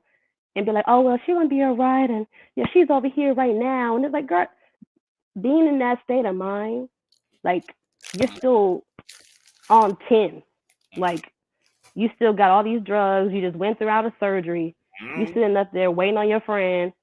And then you find out later on that she was talking to him, giving up your location. To me, I don't know, maybe because I haven't been I'm trying to put myself in her shoes. You know what I'm saying? Let me help you to get into them shoes, bro. Let me help you. I'm gonna play devil's advocate with you for a little bit. Okay, so I'm asking you this first though. Didn't Megan's behavior after the fact kind of prove Kelsey's or justify Kelsey's comfortability around letting Tory Lanez know what hospital she was at? Because she was being asked out by somebody who was in jail at that time. It wasn't like he was roaming out in the world. He had already been apprehended and he had been arrested. He was being held. So it wasn't like he posed as any immediate danger to her. And I think Kelsey knew that by the time Megan probably left the hospital, he would probably still been detained at that point. So it really wasn't no real reason for her to not put that information or to not provide it to him. And then secondly, here's the biggest thing to me is Megan, again, this wasn't even her case. This was the state's case. So she wasn't going to even press charges against Tory. She was willing to continue to be in the world knowing he was free, knowing that they both were in the same industry, would more than likely run in the same circles, in the same event spaces, industry parties, because it wasn't like she was pursuing charges. It wasn't like she was pursuing a restraining order. So it wasn't like she was even acting in a way that made it seem like she saw this man as evil and dangerous and menacing, because she did not take any legal action against him until she was forced to, because the DA picked up the case. But the third part also is the fact that because if I'm Kelsey and I'm in her shoes and now I'm on the phone with Tory, who I know done ooted Megan, who's now in the hospital, and now I'm operating as the middle woman, I'm confused as the middle woman because, you know, we all friends, and that's the way we left Kylie's home. You know, we went to this party today as friends, and you know, I can see Kelsey being in the mindset of like, this clearly was a big misunderstanding. We've been drinking, a lot of shit went down. This was just something that just went left. It wasn't like nobody is a real enemy of nobody here. It wasn't like this is the blood and the Crips. It's like we friends and shit just going, it just went left tonight, and it went real left tonight. But you know, we're friends. This is just a misunderstanding. But Megan allowed Tory to convince her to get back in that truck. And Kelsey also got back in that truck. And, you know, they picked Megan up, put her in the truck. Kelsey and Megan's in the back seat. And I mean, so if I'm Kelsey looking at all this, like we in the car with the nigga, we headed home at that. Like, you know, Megan not asking me to call 911. You know, she ain't asking for my phone. You know, she ain't like, it's like, you know, so I don't, if we are accepting that all these people are immature as hell and alcohol was involved, a big altercation was involved, shit just went left, then can we hold Kelsey any more accountable for anything than we hold Megan? Because if we go there with Kelsey, we also got to keep our foot absolutely on Megan too. We got to talk about her drinking, her thinking her friend, her attitude that night, her even acting stalky toward Tory, her escalating the situation even after they left the house and poking and obviously being off-putting to Tory. Like if we go there with Kelsey, we gonna have to go there too with her. Yeah, I know. I understand that. I'm not sure about that snaking her part. I just don't believe that because the evidence is in public. I don't believe him and her were ever a thing. I don't believe that betrayal part. That's what I was like. When it came to that, I was like, girl, no. Because ain't no way. You see, he was publicly flirtatious and handsy with Megan. I don't believe for a second that this was her man and they were sharing them and that she went behind her back. That makes no sense to me. I don't know. I don't even see how people even believe that she said herself. That wasn't her man. She was dealing with the dude that her spiritual husband now. It was the principle for her. Yeah, it was. In the interview, she was like, I don't care about him and her doing whatever they did. My thing was, I didn't think that my girlfriend, who we talk about everything, and she even said in one of the live streams before trial ever happened, she was like, you know, you were on a nigga that I was on first, and then on top of that, we used to laugh at other women who would be dumb enough to end up in these predicaments. Like, sis, this ain't even what we do. Me and you get niggas together. So why are you withholding you dealing with a nigga that you put me on to the nigga? You the one, I met him at the Rock Nation brunch. Sis, you the one told me to start fucking with the nigga.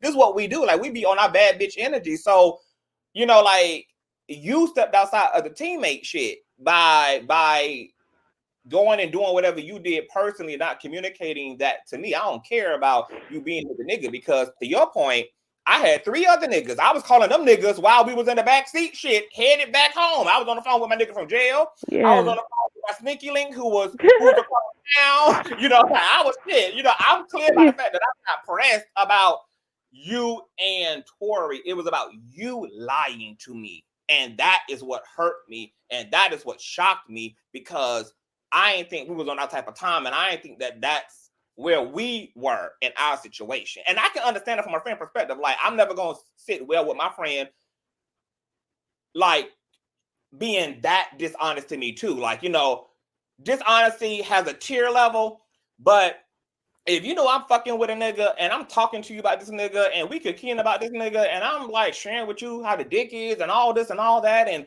you know I'm trying to accomplish what I'm accomplishing with the nigga, and the whole time you also fucking with the nigga and you ain't disclosed that, but you letting me share all my goings ons while you know that you can firsthand testify to the dick and firsthand testify to whatever it is, because you also equally involved with this nigga and you are intentionally withholding that. And then as a result of you doing so, you end up as a liar and then end up as a person that I had to then turn my attention from Tori to confront to now directing my attention to you, because he a nigga. That's why we playing on his top to begin with. But you my bitch. Like, we know how these I can understand, but why you being a nigga to me instead of letting these niggas be a nigga to me? yeah, I understand that if I believe that, like, if, like, because we have no, I'm just going off what we know from a fact, they could say a lot. Now, when I listened to that, I did take into consideration and maybe that it was true, but me, honestly, that's just my intuition speaking. I don't believe that when it came to that specific thing. Now, I do want to hear her out when she's like, okay, well, you know, you're my friend. Now, what you just said, that would make sense if it was true.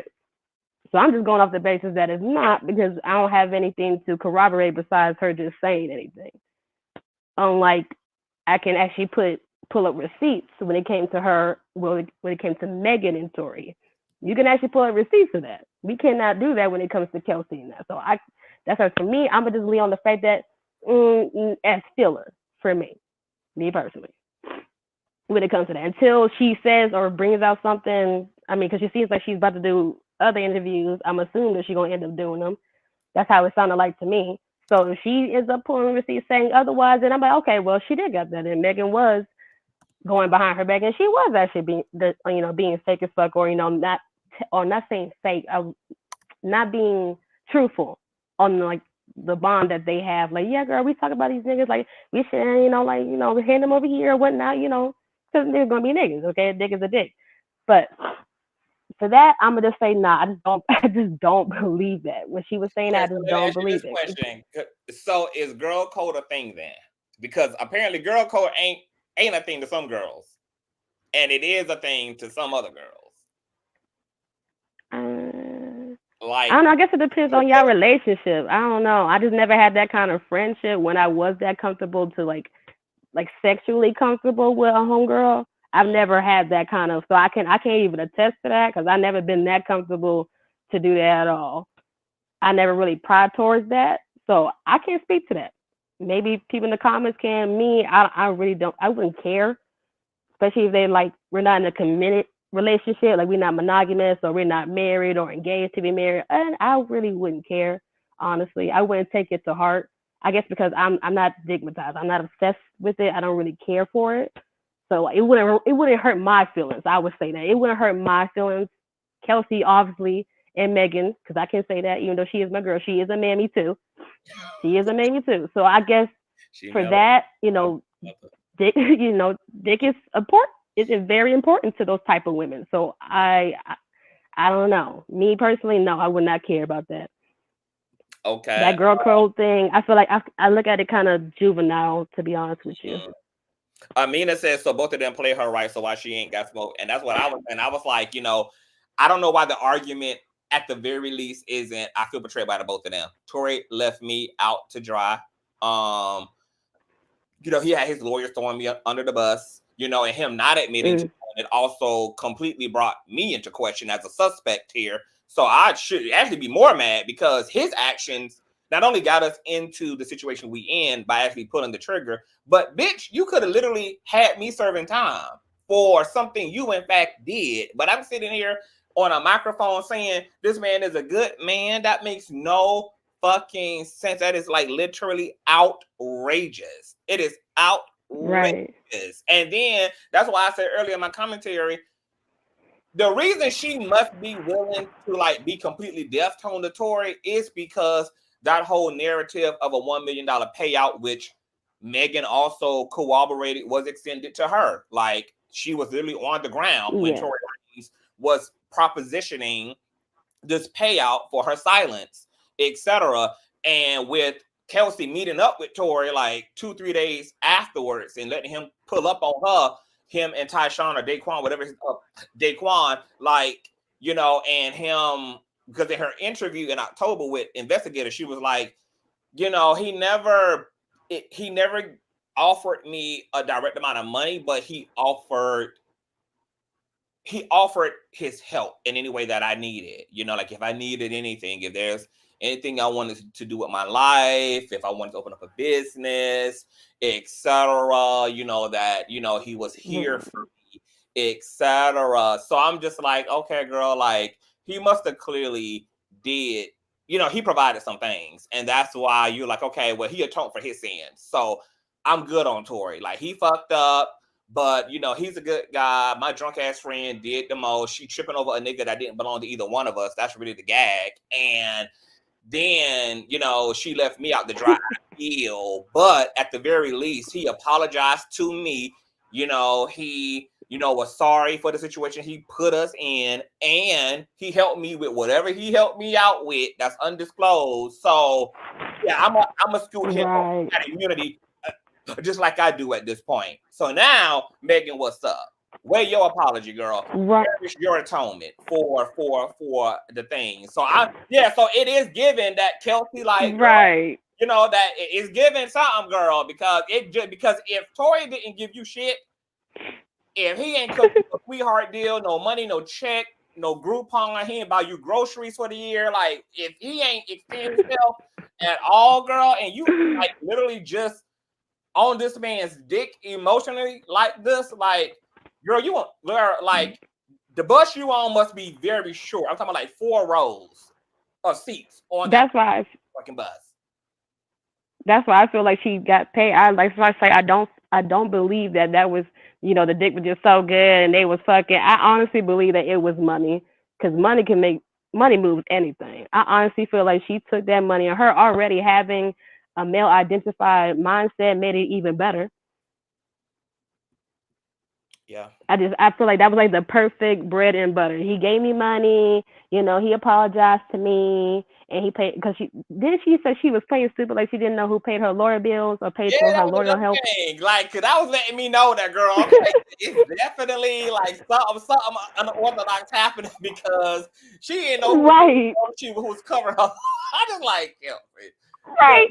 That's what I said. That right there. I was like, girl, please. I was like, I don't know what. I said, that's when it came to certain things she was saying. I was like, okay, I could kind of see, you know, because, you know, being a heat in the moment. She felt bad at that point because she felt he done personally dissolved the matter with her, and then she came into a covenant agreement with him based upon whatever he did for her in her personal life, whether it was cutting her a check, etc. But now the state forcing her to sit in the seat, and she probably been informed by her lawyer on, okay, this is how you can glitch this shit up without having to end up as a snitch and end up reneging on your agreement to protect Tory, and also how you also don't have to do Megan in either entirely. Like, if you want to ride the fence or whatever because you just over it at this point and you don't want to be responsible for him going to jail, and you also don't really want to help her because you feel like she snaked you, but whatever, like this how you can pussy pop. And she came into that seat with the immunity. So these were already conversations in the judge's chambers that had happened before she ever had took the stand. So her lawyers knew what they were doing.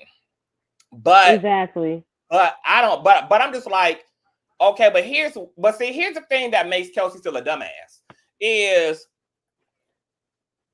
whatever you and Tory's personal agreement was, it was not a legal one. Therefore, oh, wait a minute. That's why, because I was actually, I got to scratch that, because I was finna say that he was still having his lawyers throw you under the bus, bitch. But no, she went into this with immunity so that could not happen. Therefore, he had the luxury of also, because she had immunity, of then continuing to commit to deflecting from him, but without having to also testify against Kelsey, because she was not going to be incriminated to begin with. So really, both of their lawyers, or their shared lawyers, whatever it may be, they were working together to help them both stay neutral without having to incriminate the other. And that almost worked out, but clearly it did not.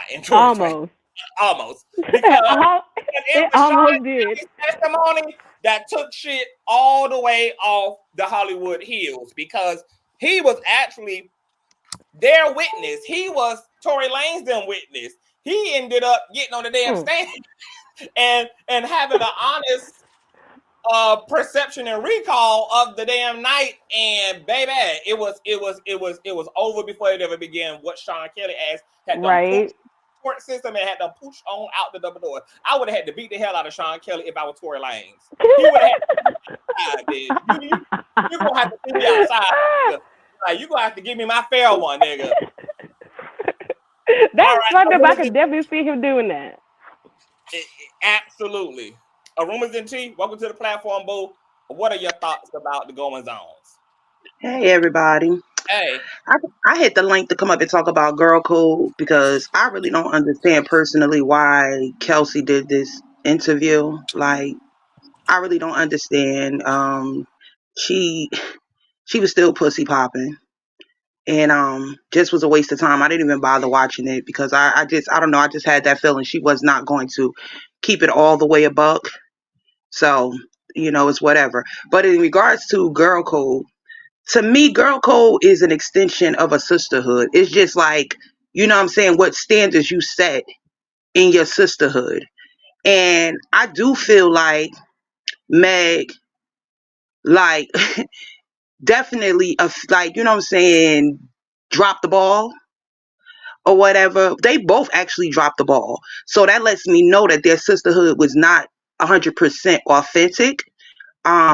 It feels like they both, used each other, like it was a convenient friendship. Meg, originally Meg needed her, to help her, with her career.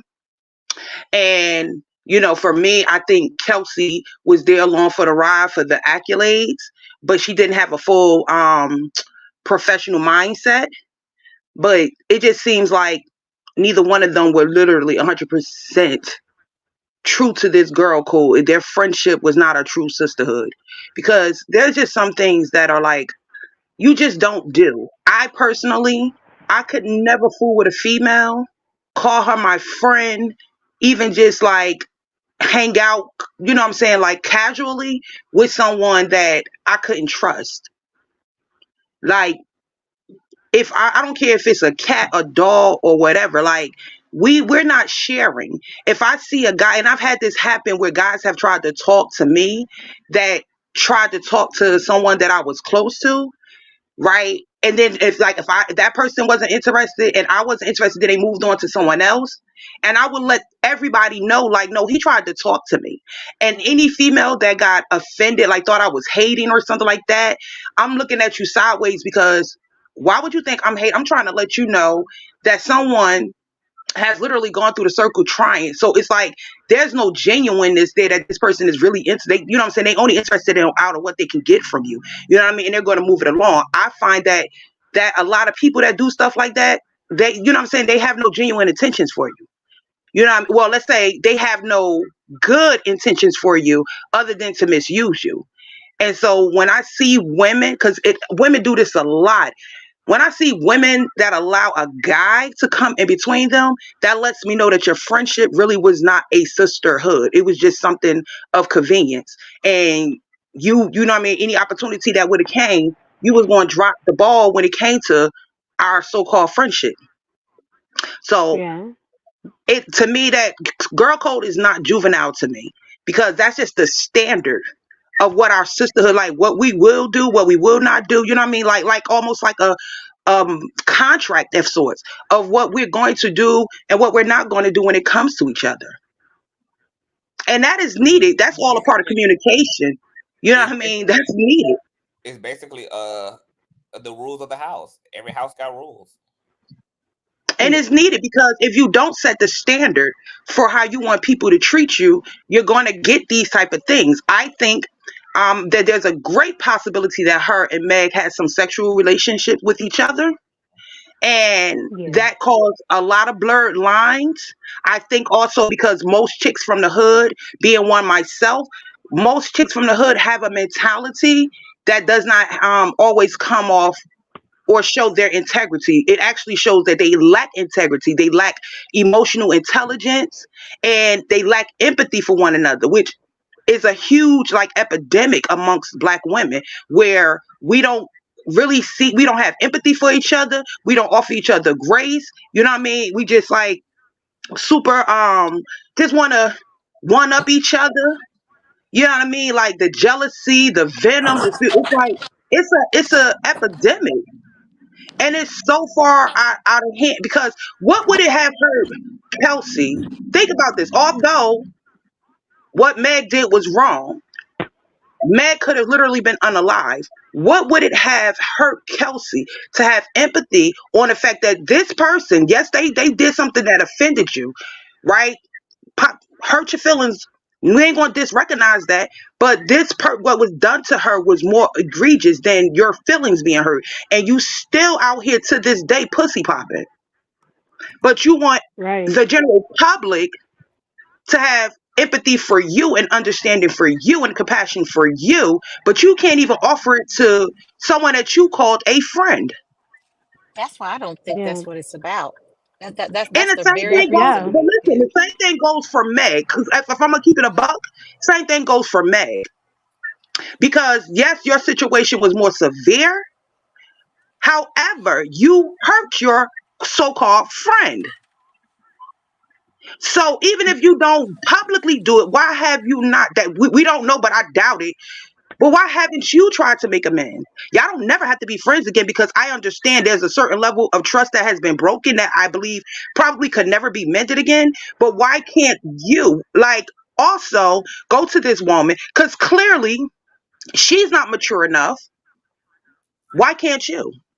So unless you both lack emotional intelligence, compassion, and empathy for each other, I don't really understand Kelsey had doing this interview, and I really just don't understand like Meg, like because to me Meg is not taking full. She's never taken full accountability.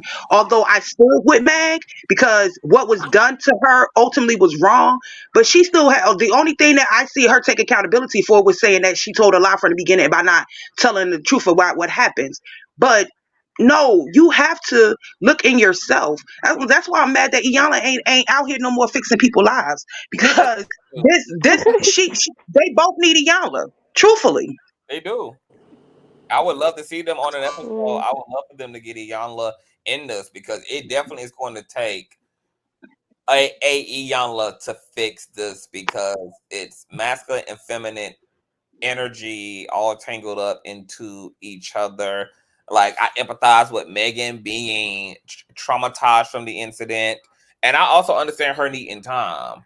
I also, I for me, and I done been in traumatic situations. I done been in very, very jacked up situations, but like, I feel like regardless of what, like, because Megan, was through with everybody that night, and now, something has happened to her, and maybe, and she don't even know like how that injury going to affect her at that point. So she done cut everybody, because you're like, oh, all y'all tried my fucking life. Like, y'all really tried to take me the fuck up out of here. Like I just been in the Cardi B WAP situation. Like, y'all literally just like could have fucked up my whole shit. Like, my whole future could have really been dissolved in this moment. And I don't even know if it is going to, because it may be dissolved. Like, I don't know like what's gonna happen with my foot, etc. Like, these are all her immediate thoughts.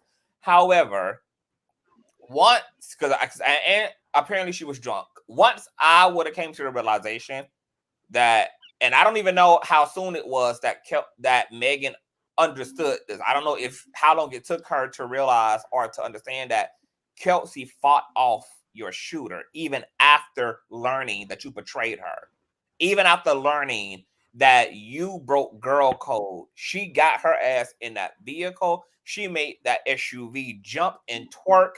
She tried to distract Tory Lanez. Daquan had to continue to pull her away from the scene. She literally went blow for blow, knuckle for knuckle for you while this man had a loaded GUN in his hand. And she did that after you felt to reciprocate friendship. And that, for me, would have definitely informed my compassion for Kelsey. It would have informed my appreciation for her.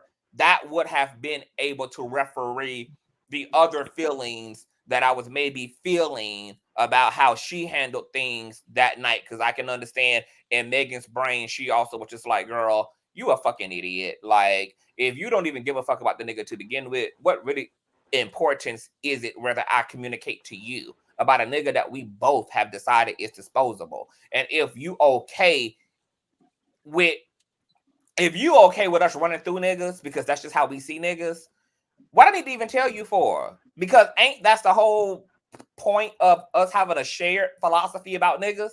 So you gonna sit here and really let this nigga go off, and then you think you got an issue with me over a nigga you claim you don't even give a fuck about, while you got two other niggas you fucking pop locking and dropping and you paging in the backseat as all this is happening, girl? Do you really think you had an issue with me? But then to Kelsey's point, Kelsey like, well, clearly I couldn't have thought I had too much of an issue with you because I was squaring up with the nigga who was putting you on your face. So clearly, no, I couldn't have been that pressed. But you treating me the way that you treated me made me feel like you more pressed than I was about the situation. Because I had your back. You know what, Conscious, the thing is, is my phone echoing? The thing is that letting the pendulum swing both ways. I can understand how Kelsey feels in regards to tell me, because if it's no big deal, it doesn't matter if I say I don't have feelings or not. It's about trust. If you can't tell me something that doesn't matter, like if you can't tell me that, you know what I'm saying, now you smashing this nigga that I was smashing or whatever the case may be, then that looks sneaky. That makes you look untrustworthy. You could come and tell me, I don't care. So why would you not come and tell me? Could you tell me everything else? That's kind of why I think. I think Megan was the one that. I think Megan was the only one that had the emotional intelligence the whole time. Is that but clearly no, because hold on, y'all. Is that no speaking? I'm trying to figure out. Yes. How you guys? Hi. Yes. Well, okay. What you just said, boo? I said, well, I think Megan Thee Stallion was the only one that really exhibited emotional intelligence throughout the whole thing, because she tried her best to keep things under wrap. And I'm hoping that the reason why she did that for it to be resolved amongst them. But Tory went his own way by publicly trying to humiliate her.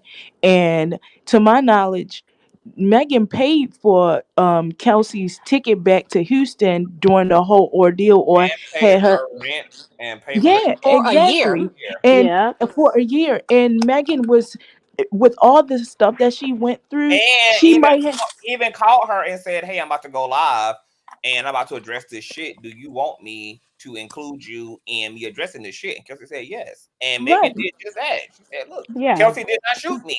Tory Lanez." So I was like, Kelsey, what? So because Kelsey continued to hold an attitude, what I believe then Kelsey was really asking for was Kelsey wanted her friend back. She didn't, it wasn't like, okay, yeah, you can go and say I didn't shoot you. Yeah. Like, yeah, I need that too. And yeah, you pay for my apartment, etc. Rightfully so. You're the reason why I gave it up to come be with you. Rightfully so. But throughout that, like, girl, don't me and you. Why me and you, not a me and you? I think it was because she felt like she wasn't in was the a circle. freeloader and a muncher. and attached to Megan. That's what it sound like. I don't think Like I she was a said, Megan was freeloader. the only Megan was the only one that exhibited emotional intelligence. And to be honest with you, she didn't even have to do that because she was the one who was shot. Like, I don't understand that. Why are they Yeah. pulling from her when she was the person that was the actual real victim in this? So, like, I really think it was Yeah. very nasty of Kelsey to do what she did. I don't think she really was ever Megan's friend. I just think that she would just Me. feed off of the crumbs that Megan left as a superstar. I think felt like she would benefit just by being in Megan's circle. I don't think she ever looked at her as a friend. She played friend, but like, I wasn't agree with Tori that. and them I don't believe like that taking either. pictures together? I mean, I just refuse to have sympathy for Kelsey. I don't like her because of her character and what she has displayed. Megan was Yeah. shot. And I think the biggest enemy to black women is another black woman. I just think black women need to stay away from each other, I like do not think altogether. that. I know I No, don't. no. Okay. I know that I don't. That's fine. I'm saying my opinion. I said I know y'all triggered, I I know, agree. but but I will. we debate up here, Yeah. and that's the problem. We black women are already divided. We don't need no more division. We I'm don't just need any saying, more division. I like from a And woman that's not from the hood and who was educated and has two-parent household, black women look at that as competition. I know that I would never They befriend a do. black woman. What? I would be cordial with But girl, you them, need to. but I mean, I just I'm, don't. It's I'm just a with dangerous you. thing. And I look at Megan Thee Stallion situation Dangerous. and I other can't. and I'm sorry. I don't want to be rude because I know, I haven't I can cut be people off rude in a too, but long time. I I was just haven't talking cut to the people off topic, in a not long anybody time, but personally. no, I know, and you're making it a general statement that is very Yeah, I harmful. am. Like I And said, that can't be allowed to go out in the ethos. I'm with rumors and tea. already, as black women, we're already divided, There's no and community, and that's what I'm there saying. is, Because if there was one, then nothing like this we are would a have community. happened to We are a Megan. community. We are a fractured We're community, but not. still, we are a We're not. community. We never were. And unfortunately, like What I hurt stated you? earlier, that's why we Mm-hmm. need Mother Iyanla because of the Iyanla fracture needs Iyanla. because of the fracture. We honor her. She's Queen Mother. That's Because fine. of the fracture in our community, this is why things continue to go in a downward spiral. You think I that? absolutely I Okay. Baby, who hurt because you so bad? My thing is you this: sounded like a pygmy I low never key. made any personal statements. I was making a general No, statement, but I I'm can not make making, and I'm personal not making, and I'm statements. actually not making Yeah. personal statements either. But I'm No, going but the to other lady above you said absolutely, something. I'm going to I was never a absolutely. baby mama. You might be Ah. hurt by your baby daddy, but like What? since we want to do that, we can do that. Baby Not you, the mamas one and that was baby talking. daddies. I was talking to the one But that was like, "Who hurt you?" It was Now, me. I said that. I yeah, said that. But I and wasn't here's the saying, thing: honey, I'm I not saying was it as a dig. I'm I literally asking you that. I okay, wasn't and saying I'm that. That's saying not my this can I style. say? is I wouldn't take a dig and at you I like can tell that. you, and you know what? I'm a respect what you're saying. What hurt me was jealous black females, and that's the thing. You don't have to center yourself around that kind of energy.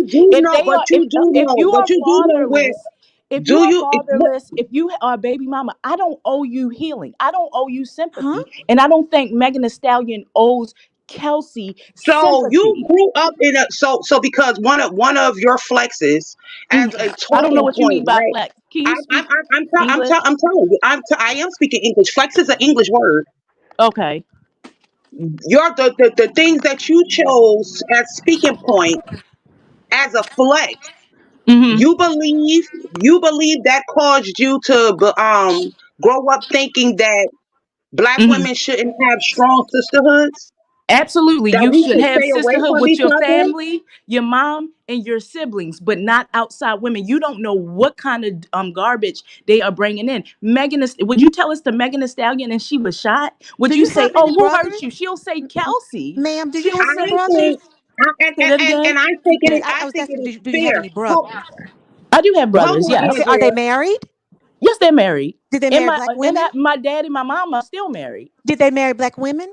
Yes, they married black women. I'm a Okay, black so woman. so so if I take your take on Hmm. this, or if I go with what you say, Sure. then you can't accept those black women into your No, family I either. love them. I love them with all How? my Because heart. they're But not you your. guys, but How? since How did we're you become making to this love them before they personal, married I them? want to make it personal. I didn't want to get nasty. I was talking about Megan Thee Stallion and Kelsey, and I was like, I don't think black women in general, not you guys, should be together. I don't think they should try to form any close bond. It's just not going to work. We don't know what that looks like. We have never seen Yeah. that, and it's dangerous. Can I Megan Thee Stallion could have can been I say killed. something? And you telling me what? Like, no, no. So Can I I say don't something have, quick? listen, I don't have a, go I ahead. wanted to say something. I'm sorry. I wanted to say something to Monster. I I keep understand what she's saying. losing out. I understand what she's saying because if as much as we, love ourselves and love our image as black women, we do have to be honest. There is a difference. We are not all the same. We need to stop acting like this kumbaya thing is actually reality when we know it's not. The But majority no of one. But us, let me speak the because I'm the one. majority. Can I I am the finish? one. No, because I want to tell. Because I want to make it clear. I'm the one that cut her off and spoke to the whole black woman need to And stay I away can from cut you black off women thing, too. right? And so the reason I, why I cut you off because that statement spoke genuinely. When you said that you are now speaking to Megan Hmm. and Kelsey, that Hmm. made the whole difference for me because you're speaking to a situation I that did. of And the y'all topic that we're you talking brought about. up But when personal you made stuff. that say you, but no, I didn't make it personal, but I The can make lady it above personal you because I did. am a The black. lady Oh, above you did. And I made that very okay, clear. Yeah. because I am a black woman and I think that we need to get back to our unity, our sisterhood, strengthen it, cut When all the was that bullshit out. ever when was that ever when was that ever a thing? Ain't none of us better than the other, Yes, even we down to the are. one, Yes, there No, is. we're not. There's other black women that are other better. even down to Yes, the there ones that are.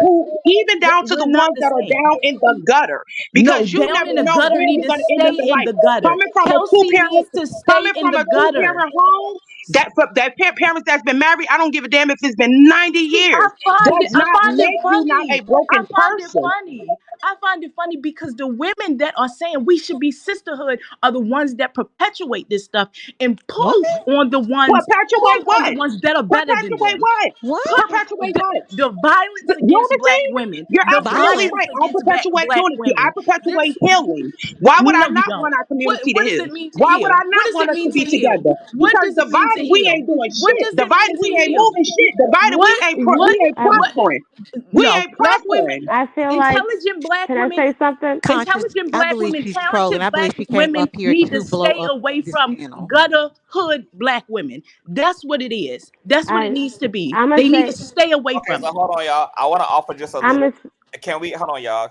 So to what no is saying, I mean, setting emotions aside, because I understand that no said some things that definitely stirred the pot and that stirred the pot. But what she just said, do y'all agree that there are communities of all groups that are considered dangerous? Isn't this kind of why we don't want to live in the hood? Why we don't No. to raise our Exactly. certain parts of Poverty. why Poverty. hold on, y'all. I ain't finished, y'all. I'm sorry. Hold on, y'all. Like, because I'm gonna be honest, I was in this chat just letting y'all kind of be women in the women's bathroom, and I'm staying, I'm staying in my urinal. But so I just heard no just speak about the fact that some black women are dangerous, and she don't feel that all women are in community with each other, and we know that to be the case because all women are not. Like all the communities are dealing with their oppositional counterparts in each group. You got pro LGBT people, anti LGBT people. You got pro women people, anti women people. You got the so called, like, the reason why we even coined the term mammy is because they represent the the sector of women's community that panders more to patriarchy than it does to the autonomy and agency that some women are desiring and want to be a reality in Exactly. the world. So, okay, I'm going to be quiet and just let y'all. Okay. Okay. Conscious. I would So like I'm to. a. Can I? Oh, I would like because to just y'all just was. finish that. I'm not, sis. I'm not jumping on you. It's not my style. I would never do that. What I'm trying to relate is, You uh, did, but go on. excuse me. You did, but go on. You I passive never aggressive, and that's what I mean. I'm Y'all don't passive talk for aggressive. real. No, Y'all don't I would talk in say what I reality. need. I would say what I need to say. I was born into I was born into married parents as well. I have 2 degrees myself. I'm married and I have children, and they belong to my husband, and they were born after wedlock. And I still have tons of black female friends that we are extremely close that I can call on right now, and they would all come running to help me. And they come from all different backgrounds. Some of them 2-parent homes, some of them single parent homes, some of them grandparents raised. I do not believe that it is a racial thing. A socioeconomic issue is going to trump that. In every race, you have undesirable people that would do undesirable and violent things. But that is not because of their race. That is because of the circumstance in which they were born and they have been reared. That's all I was Yeah. trying to say. To paint an entire community with a broad brush, to say black women this, black women that. I have nothing. My best friends. I have a group of about 10 women. We go on trips once a year. We have been friends for over 20 years. I tell you, when one needs, they're coming. One had COVID. She didn't have to have anything in her house. Her husband. We stocked her house with food. We stocked her house with medicine. One had cancer. We took turns around taking care of her. Another had to have a liver transplant and a pancreas transplant. Who took? We stepped in. Nobody had to ask.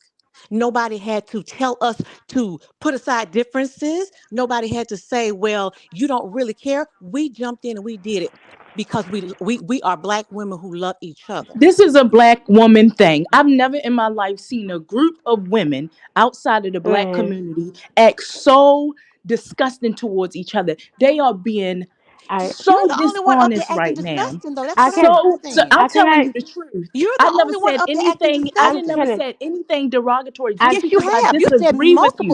What derogatory I'm saying things. is this. can Listen, y'all I'm give me not a y'all second? age. Multiple. I live in real time, I and do this is too. the I live here thing. too. And what I'm not And going to here's let the you do, thing: I will not females, allow black you Okay. to females are continue to very to vicious towards each perpetuate other. this I'm narrative just that telling you you the are. truth. You're no I'm better than telling you the anybody else, Can sis. I absolute truth. Nothing about you is can better I than anybody else, Trust, sis. truth, Nothing. truth. but And there's some black excuse women that are can I better than other black women. Not Period. no. Not nobody. can I Nobody say else is any better than Better, me, and I am no better than anyone else. better, Okay, y'all, hold on. better. can I However, can I you say this? aren't either. All right, hey, I hold on, y'all. Okay. I Let's simmer down. I like the passionate discussion, and I think this is an important discussion. And I want to be honest about the discussion as well. I kind of had this same kind of bump up against the road when it came to Dr. Cleo Monago, who I have like a lot of respect for. I've interviewed him twice on my platform. He started like the Black Men's expose like 20 years ago. He's worked with Al Sharpton. He's a community organizer, civil rights leader, etc. He's incredible. He's been all over the Roland Martin show. He's a same gender loving man. He actually coined the term same gender loving. And he's just dope. However, like we had in one of our interviews, we had a discussion about whiteness and like white LGBTness versus black LGBTness, etc. And he felt a way about some black LGBT people claiming that they feel safer in white spaces as it relates to being a homosexual compared to that safety in the black community. And I too had to be honest about the fact that I have never experienced white homophobia as somebody who's been adjacent to the white community and intersected with white people and with the school and dabble in like white spaces. My experiences of homophobia were very severe and very dramatic as it relates to like the black spaces. There were distinctions. Now, whether people like the way that sounds, whether people like the way that feels, whether people like the way that comes off, whether people like it, I mean, like it or not like it, that's been the reality for people who are living in yeah. the system, who are literally able to make, various assessments based upon their proximity to various communities. And there are differences in experiences as it relates to certain Mhm. things. Just like if you are a Black woman who pulls up on conservative Christian Black women, you're going to be frowned upon for your mini skirt and your titties out and your hoochie so-called appearance, acting like there's not that we are not because we're not a monolith, we're not universal. Like, Right. Black community is not on code. Like, we're made up of various beliefs and ideologies, and we treat people according to the shit that we believe as a community. So we're not a one people on a one attitude. And so there are anti-Black people. There are people like Candace Owens, there are Uncle Rufus, there are people who do the white men's bidding. Like somebody said in the comment section, all skin folk ain't kin folk. That is fucking fact. Just because you look like me, just because you sound like me, don't mean that you're for me, baby. It don't mean that you're advocating for me at all. You a lot of times can be more dangerous than the people that I'm taught to absolutely explicitly see as an enemy unto me. So I feel like there is a place for that conversation here. And I think it doesn't, I don't think it invalidates the fact that there's also community. There's also, I mean, because that's what we're calling community, you know, like, so what Andrea is saying is fact. Obviously, there are Black and brown people who in community to one another, but those communities also have oppositional groups and also have groups that they don't accept into their group because of an intersectional issue, etc. Like, you got pro-Black women who aren't necessarily pro-trans women. You know, like, it's all of that is going on in what we're calling, you know, us. And I just don't think that that's completely removed from the table. Okay, I thanks for saying that, because that's what I was I trying. agree. That's what I was trying to get around to while they were conversing in one another. I think that's what it was. I think they're just very passionate speaking, but basically, I can see both sides of what you're saying. But just like he said, you have to be in reality with this. Like we do, what was saying, what that's how you say it, Andrea or Andre was saying. It's Andre. It's like Andrea without the Okay, Miss Andre, and Miss No. I can see both sides of it, and I know how Miss is speaking. I can see how it's like, okay, whoa, like it just came out left field. But what she's saying does have a lot of truth in it, and it does relate when it comes to this Kelsey and Megan Thee Stallion, because we can agree that Kelsey's, after her actions afterwards and all the stuff that she just kept going, and her helping Tory harass and further traumatize Megan, it does hold to what we were saying before. We can identify that majority of Black women are mammies. They are male identified by default, because that's just how most of us was raised. Honestly, that's just how it was. Our grandma was taught us how to be that way. Our mom was taught us how to be that way. Okay? So what she was saying, that, you know, there's no this kumbaya sisterhood, I don't know what y'all talking about. There is very male identified women, mammies, like Conscious said earlier, they are dangerous because they identify with those kind of niggas. Okay? And the main predator to Black women, whether I want to admit it or not, are niggas, are the Black male, or heterosexual Black males, to be more specific. Because majority of the murders and the dangers and the abuse comes from their partner. And Black women are not dating outside their race like that. So I can understand why you say, well, it's other races. When bringing up other races, we're not those other races. We're not white. We're not white women. Though? You're okay, right. We're Black women. I want to interject this one thing though. You are right. Yeah. Black people kill Black people, Black men. However, according to all statistics on crime from the FBI statistics, you kill who you are in proximity to. So when you look at the murder rates and things, white people are killing white people. Black people are killing Black people, etc. Yeah, so, but because So this is why our are Black community people and not we killing see the it. Chinese stores owners in the hood? Why are they not killing them by the dozens and by the hundreds? Like I said, yeah, doesn't make any sense. Okay, I will answer that. Let's just make it. I will answer that. The answer is, according to all the data, we kill people who are in community with each other, who are interacting with each other constantly. families, friends, neighbors, all that sort of thing. Who you are around, who you are in proximity to, is going to affect who you do harm to. That's just what the data says. Now, what I'm saying is, it hurts and it feels as though it is just us because we are in this community. This is the community we are in, right? And this is what we're experiencing. We're seeing the most of. Oh, We you don't live hurt? our But life you in know there. what, We don't live our life Andrea, in there. Andrea, Yes, Andrea. honey. Uh-huh. Okay, so I'm a fair balanced person. What you did was just support what she stated. No, I didn't. No, the statistics See, that she you just dangerous. gave. No, what I'm No, saying, no, hold on, I get what you're hold on, saying. please. I get what you're No, but saying. I and do. no, and I understand what you're saying. So I want to be Mm-hmm. clear on something. Mm-hmm. I do not disagree that there are people in our community that are a danger to ourselves, how they're a danger to themselves. I agree with that. Um, my problem is, even though it's a general statement, it speaks to the masses. And Mm-hmm. I do believe that there are some people that can, because I believe in reformation.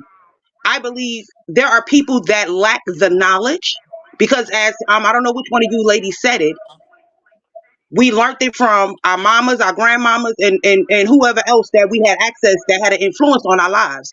And in our childhood, we grew Yep. up seeing this and we mimicked this, right? But that I Mm. do believe that certain behaviors could be unlearned. Absolutely.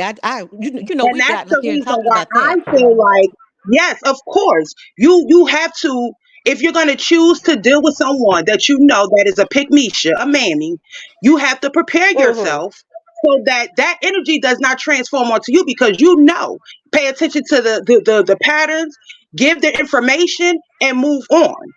Rumors. I That's want to add to what you're saying. I agree with exactly what you're saying. I want to give the nuance of what I meant by it. She's right in when she says black men are the danger to black women, and all I'm saying is it's not necessarily because of the race of the man and the woman, or because it's proximity. Who you kill and you hurt and you maim and you cause havoc to those in which you are around. So I do agree that what she said is absolutely correct. Black men, and it has been shown, with all of the data about domestic violence, right? So I get where you're coming from, sis. So I'm not disagreeing with you. What I'm saying is it's not necessarily rooted in race. It's rooted in proximity, according to all data. That's all I'm saying. But it just hurts us just more to because stay we're seeing on. it and we're experiencing it. We're And what experiencing it in drives our Oh, those community. I you're was. hurt? and what drives a crime a I, lot of times are systemic issues as well. So that's what I was trying to drive the point is because I just try to keep it on topic because I know one thing that when people, when you bring up the fact that yes, majority most women are mammies, and no, there's not this sisterhood. There's barely this sisterhood, and we're not going to pretend like there is when misogyny, internalized misogyny is it hurts women all across the board. We cannot testify to what other groups of women do. We have to stay focused on what she said, what Miss said earlier. I know it sounded like okay, well, it's not all black women. Still, she is speaking on her experience as a black woman who didn't have the same experience as you, me, or whoever else that she was talking to.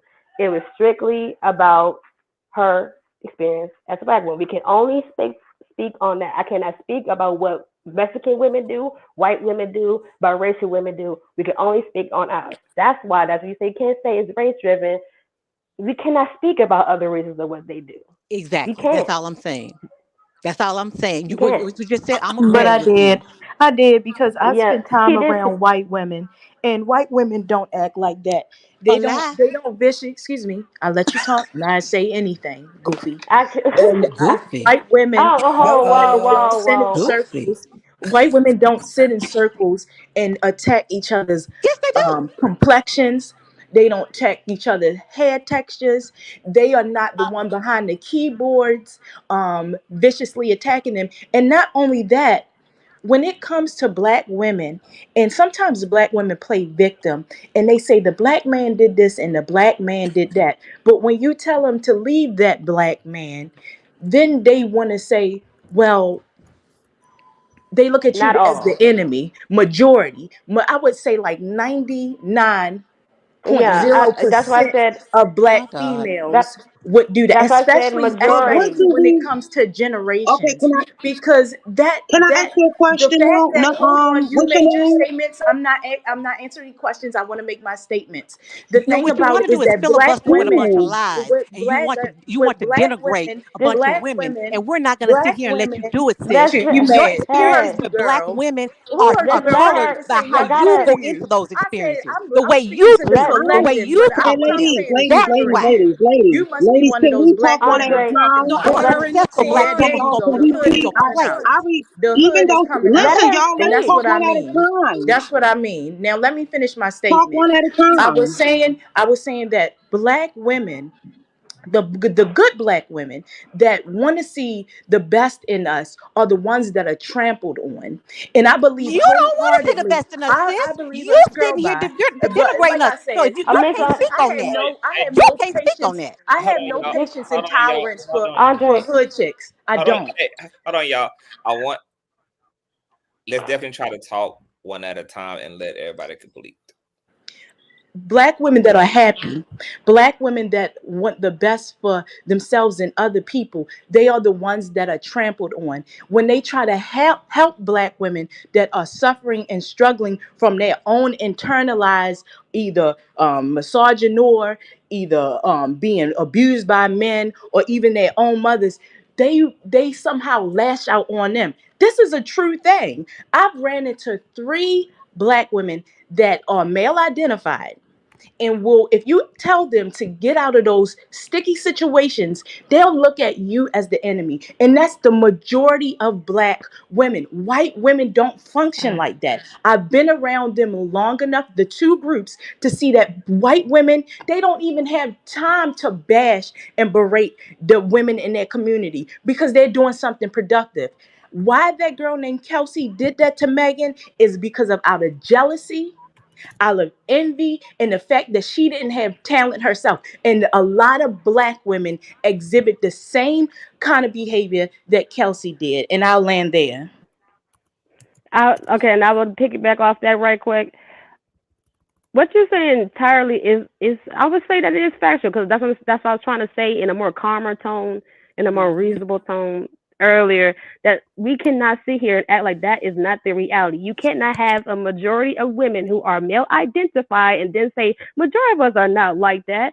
Yes, y'all are. Yeah, how many times they have testimonies? You can look on millions of videos on the internet of women telling about how they were abused and how their moms didn't believe them and their moms blamed them, their grandmas didn't care, and they was just their mother wound. They still have this deep mother wound and how they attack each other over the stupidest shit, talking shit about each other, want to one up each other all the time. We're not gonna act like y'all don't do that. Y'all are notorious for doing that. I'm not saying all, but I will say majority because that's just how majority of us were raised. We're not going to sit there and act like that people could just switch and change that whole entire mindset overnight. No, they're not. I agree. Majority of women still to this day are still like that. So I understand what she's trying to say. You know, I'm not going to say all of it, but I will attest to what she was saying. And we do have to be realistic when it comes to that. We can't just sit here and be like, oh, that's not what you say. You just bashing. No, that is the truth. Y'all done it. Y'all do this. There's so many little black girls right now that's going through all kinds of fucked up shit. They have videos of black women beating the dog shit out of their toddler, preteen daughters for not trying to make fun of them, humiliating. You don't even know how to write yourself, but your ugly ass, this, and that, head of that. Like, we're not going to sit there and act like that does not exist and that's not possible because they wouldn't even have, a lot of these men wouldn't have podcasts and have become millionaires after talking shit about how y'all evil towards your daughters and have y'all stab each other in the back and y'all would literally drop your best friend over a dick. Isn't that what this situation between Kelsey and Megan is believed on? So we're not going to act like that's not what it is. You can, that's what, we just cannot, we just can't. We have to be honest about that. I think that what I'm I hearing, know exactly. I just want to insert this. I think that what I'm hearing from no, I understand that like the wording can, I understand the issues with maybe the way no is expressing, but I think what I hear Yeah. saying, I think no actually is passionate about the Black woman's community being on one accord, which is why she is so heavy on holding other women to the stake Exactly. for not providing that to other Black women. I don't I think love the Black women. And I I also, love them. I I, love them. I and don't love them anymore because I see them for who they are. But I loved Black women with okay, a so see, it passion. might be the day. It might be the fact that sometimes it sounds like you are talking about all Black women I'm, rather than just the I'm problematic Black yeah. women. I'm I more could, selective. I I'm no wanna, longer a child. I'm more selective about the Black women that I could be inspired by. But I don't love them unconditionally. No, I don't. Them? I will say, I want to finish off. I honestly, I feel like I understand what she's saying. I like, I don't know. That's like basically saying I love.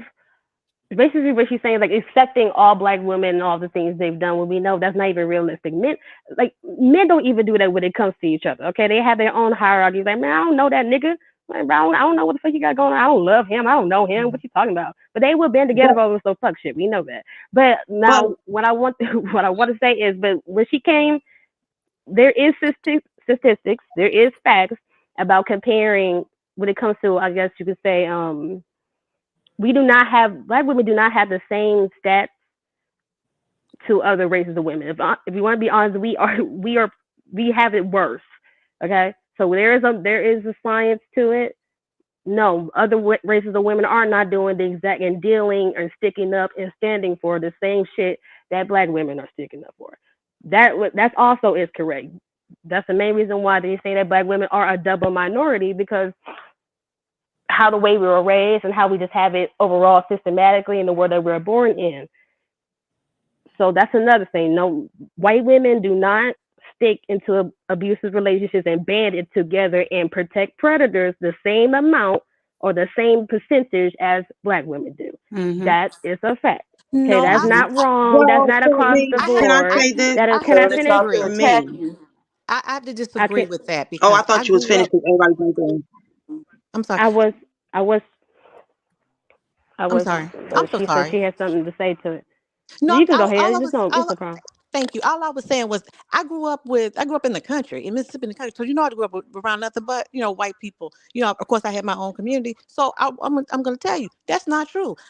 I know several women who get their brains knocked out on a regular I and stay. I know several situations where they hid the molestation of children in the family. I know several where they wouldn't tell on whoever it was. So no, I mean that's what I'm saying. That's what she All was these saying. things. No, what she said was I Black wasn't women. She said saying. She was saying that it is white people that do that as well. what I heard her I say was, wasn't and I saying want that they to correct don't. me. I, I I want. I'm about to give more clarification to what I thank you, said. thank I you. was okay because I That's understand what what I was you're going to ask saying. for. Thank you. Y'all gotta go Yeah, out. because Oh, I knew that she was gonna act. She was gonna come back in there. So I was like, okay, I want to make it clarify. I'm not saying that they do not. I said we have it worse. We have higher percentages of that. So when I don't know who it was that was saying earlier, that's like, oh well, that happens to all of us, and we all deal with the same thing. All women across the board. I said, no, we have it worse. Okay, we do not have the same statistics. Women overall, we do get abused on a daily. Okay, they wouldn't have safe houses if that was the case. Mm-hmm. That's just, that's a woman and a man thing, or inter. You know what I'm trying to say. I'm I get sorry it. because Yeah. I'm trying to Anytime, clarify. anytime You we know what I'm saying? interact, there's gonna be It's more something of to go act a. a fool on us. I got what you're saying. I get what you're saying. Okay, I'm trying to clarify so I can We get so into it. we So we are we are women, subject to that's a being hurt. We are subject to being hurt every day we yeah, live. So I get it. from exactly. all So women and angles children too. on Yes. women and children on average, they get abused on a daily. Okay, that's just the world we Right. live in.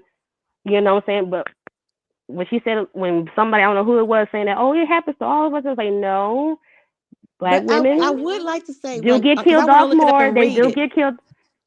I want to read it myself. I want to look up because if since you're telling me about this, I want I to look can't at pull those up for stats. Can you tell you. me where I can Yeah, find them? Where is this from? I think that like it's the yeah, argument being Google straight. made. Hold on, y'all. Is the argument is the issue that like somebody is making a claim that like all women experience the same thing and then other people's like no, when because I think the bigger reality is that women in general, like if they're under a systemic issue of sexism or patriarchy, then all women are Yeah, going to experience gender bias and yes, gender oriented abuse. However, to somebody's point about hierarchy, like one group may not experience that in the volume, another group may experience that, because that's where intersectionality comes into play at. Right. Because if you are a white woman privileged yeah, under a patriarchy, yes, you're going to get abused and yeah. you are exploited and hypersexualized as well in the system. However, you also are afforded Not more resources and have a bigger space to navigate yeah. in versus double, triple, quadruple minority woman who is having to That's navigate through the thank same you. restrictions that That's what could. I was trying to say. Okay. That's what I was trying to say. Okay. As systematically, I said we do have it worse, so we're going to experience higher volumes of Yeah. abuse, higher volumes of violence and murder. Okay, compared to other groups of women. So that's why I was just Right. trying to correct that. When someone said with other, it said, oh yeah, with all women across the board. I said no, it's not the same. We can't sit here and say that it's the same. We're not, because one, like I said, black women are a double minority. We born woman and born not white or not white Mhm. adjacent. Okay, so I that agree off with the rip that, is but yeah. So I agree with that. But however, it goes back to again the data. mm, What you're saying is absolutely true. But mm, the other factors, because of the oppression and the other factors of the things that black people as a whole live under, those pressures and that create a pressure cooker. So it's not necessary. It is the situation, not the citizens within that situation, if that makes any sense. You know what I'm saying? Because you I can could take those same black people, right? You can take those same black people, or look at two sets of black people, right? That we still mm, black, we still oppressed, but we don't have those additional societal pressures when you are in certain lower socioeconomic statuses, certain areas which are underserved educationally, certain areas that which are being underserved. You know, what I'm saying, it compounds because yeah. everything comes back to your education, right? What you know, and then you can grow on that. And when you're poor, people think, oh, just poor people don't value. No, in this country, we pay for education with property taxes mostly. If you are in a Yeah, poor and disadvantaged neighborhood, a disadvantaged area, you don't have that same base of which to I draw would. those funds. And so You know what? you don't get that. I Mhm. would. You know, I agree. I agree. I agree with most of that. That poverty does play a role in it, but as a person who follows a lot of, who keeps tabs on and support groups of Black Femicide and of Mhm. USA alone, because I couldn't handle the one that was in Africa. That one was really Yeah. getting to me. I had to. It's bad out there. So the one, when I keep on stuff tabs like that, it's all across the board. Unfortunately, Hmm. it's not. It's usually their perpetrators, which is their boyfriends, which is unfortunate. They're black boyfriends, because women, we are the least to date No, no, outside you our can race. say That's that. just what You it can say that is. because it's true. So It's true. we are the least to date outside our ways. So just like you said earlier, well, you know, most men kill their own women.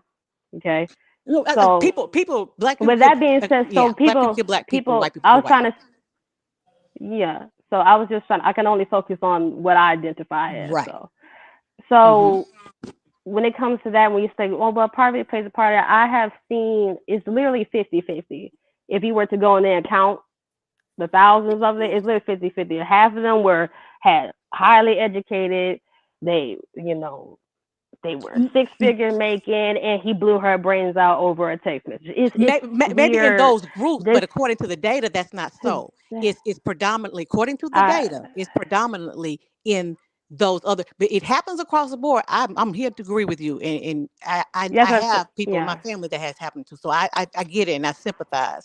All I'm saying is we got to be careful about how anecdotal things. So like a Facebook group could feel like it is a great population when in fact it's really not representative of the entire population. So you got a subset of people that are leaning more one way toward than the other, right? What I'm saying is when you look at the data across the board, the data shows that this is happening predominantly in those type of situations, but no one is immune to it. But when you look at where it's really happening and try to get to the root of it, that's where it's happening. That's all I'm saying. But I Can I agree with you. It is happening across the board. Yeah. can I interject? Hey, Dreamin'. I'm sorry. I'm gonna wait because I don't want to stop y'all thing, but I want to answer. There's a comment that asks us, okay, with all that being said, what do y'all want to do then? I kind of summarized it. First of all, let me preface by saying this: I do stutter sometimes, so please don't mind me. You good, sis. You in good company, girl. Right. Don't get buck with me. Okay. Second of all, first of all, I think the most important thing that we can do, step one, is talking about it. Whether you agree with the person or not, the first start to anything to saying what are we going to do is first asking what are we going to do, and then second of all is actually let's start talking about it. Let's start having a conversation. Let's have these uncomfortable conversations, and let's see where are we all at. Unfortunately, there is no spokesperson for the Black community. There is no one person we can speak to, and everybody's going to listen to that one person, unfortunately. So we have to work small. These small conversations we're having amongst each other, the interpersonal relationships we have with one another, my friend. Because I feel like that's where change starts. I'm seeing I'm 25. I'm seeing 18-year-olds being more consciously aware of what's going on in their world. They're more aware of what they're doing with one another. Like, you know what, my friend really was rubbing me the wrong way, and I told her about her. I didn't fight her. I just told her, like, hey, friend, that wasn't cool what you did to me. They being more emotionally intelligent enough to start noticing things and talking about it. And I'm also seeing some of these girls that coming online to like Twitter spaces saying, hey, my boyfriend did this and it kind of rubbed me the wrong way, but I don't know how to approach it. And she's asking other people, her peers, what should she do? They're not just saying, girl, F him. They're telling her, mama, they don't look safe. He's talking you crazy. Get out of that situation. So I think that while it may seem that, oh, we're all complaining, but no one's doing anything about it, I think that if we look at a lower level, it's happening. Slowly but surely, change don't happen overnight. And we can see, look how long lasted. Look how long that lasted. It took them years, even decades after, to really get to where we want to be, right? It takes time. I think I we agree. discredit each other way too much by saying, well, the white women do this and like we can't worry about what they got going on. Because at the end of the day, as someone who's in an interracial relationship, I can tell you right now, they go through the same things. Not exactly play, but mama getting cheated on, her sister sleeping with her brother too. Like, it's crazy over there, okay? Right. Y'all, like, I thought I was ignorant at one point, like, oh yeah, we're always so off-centered and we're just so chaotic. But when you look at these white people and these non-Black folks, these ethnic folks, they're going through the same issues to an extent. I will keep saying that. So I think it's very, it is very rude and dismissive of us to even dismiss any progress we've made. Are there some people who are male-centered in our community? Yes. Are there transphobic people? Unfortunately, yes. But are there just as many people saying, stop doing that? We're not doing that. We're not cool with that no more. We're going to therapy. We're going to figure out our problems. So that's what we Oh my God. I love hearing what you're saying because that's all my mindset is. Keep everything in the place in its actual place and not allow the anecdotal to blow up, because anecdotal things can cause us to make changes that we shouldn't even make. But the changes that our community has been making over time, the maturity, emotional maturity that I see in the generations after me, I'm a Gen X, right? So, but generations that follow me, more each generation is becoming more and more emotionally aware, emotionally intelligent, and educationally aware.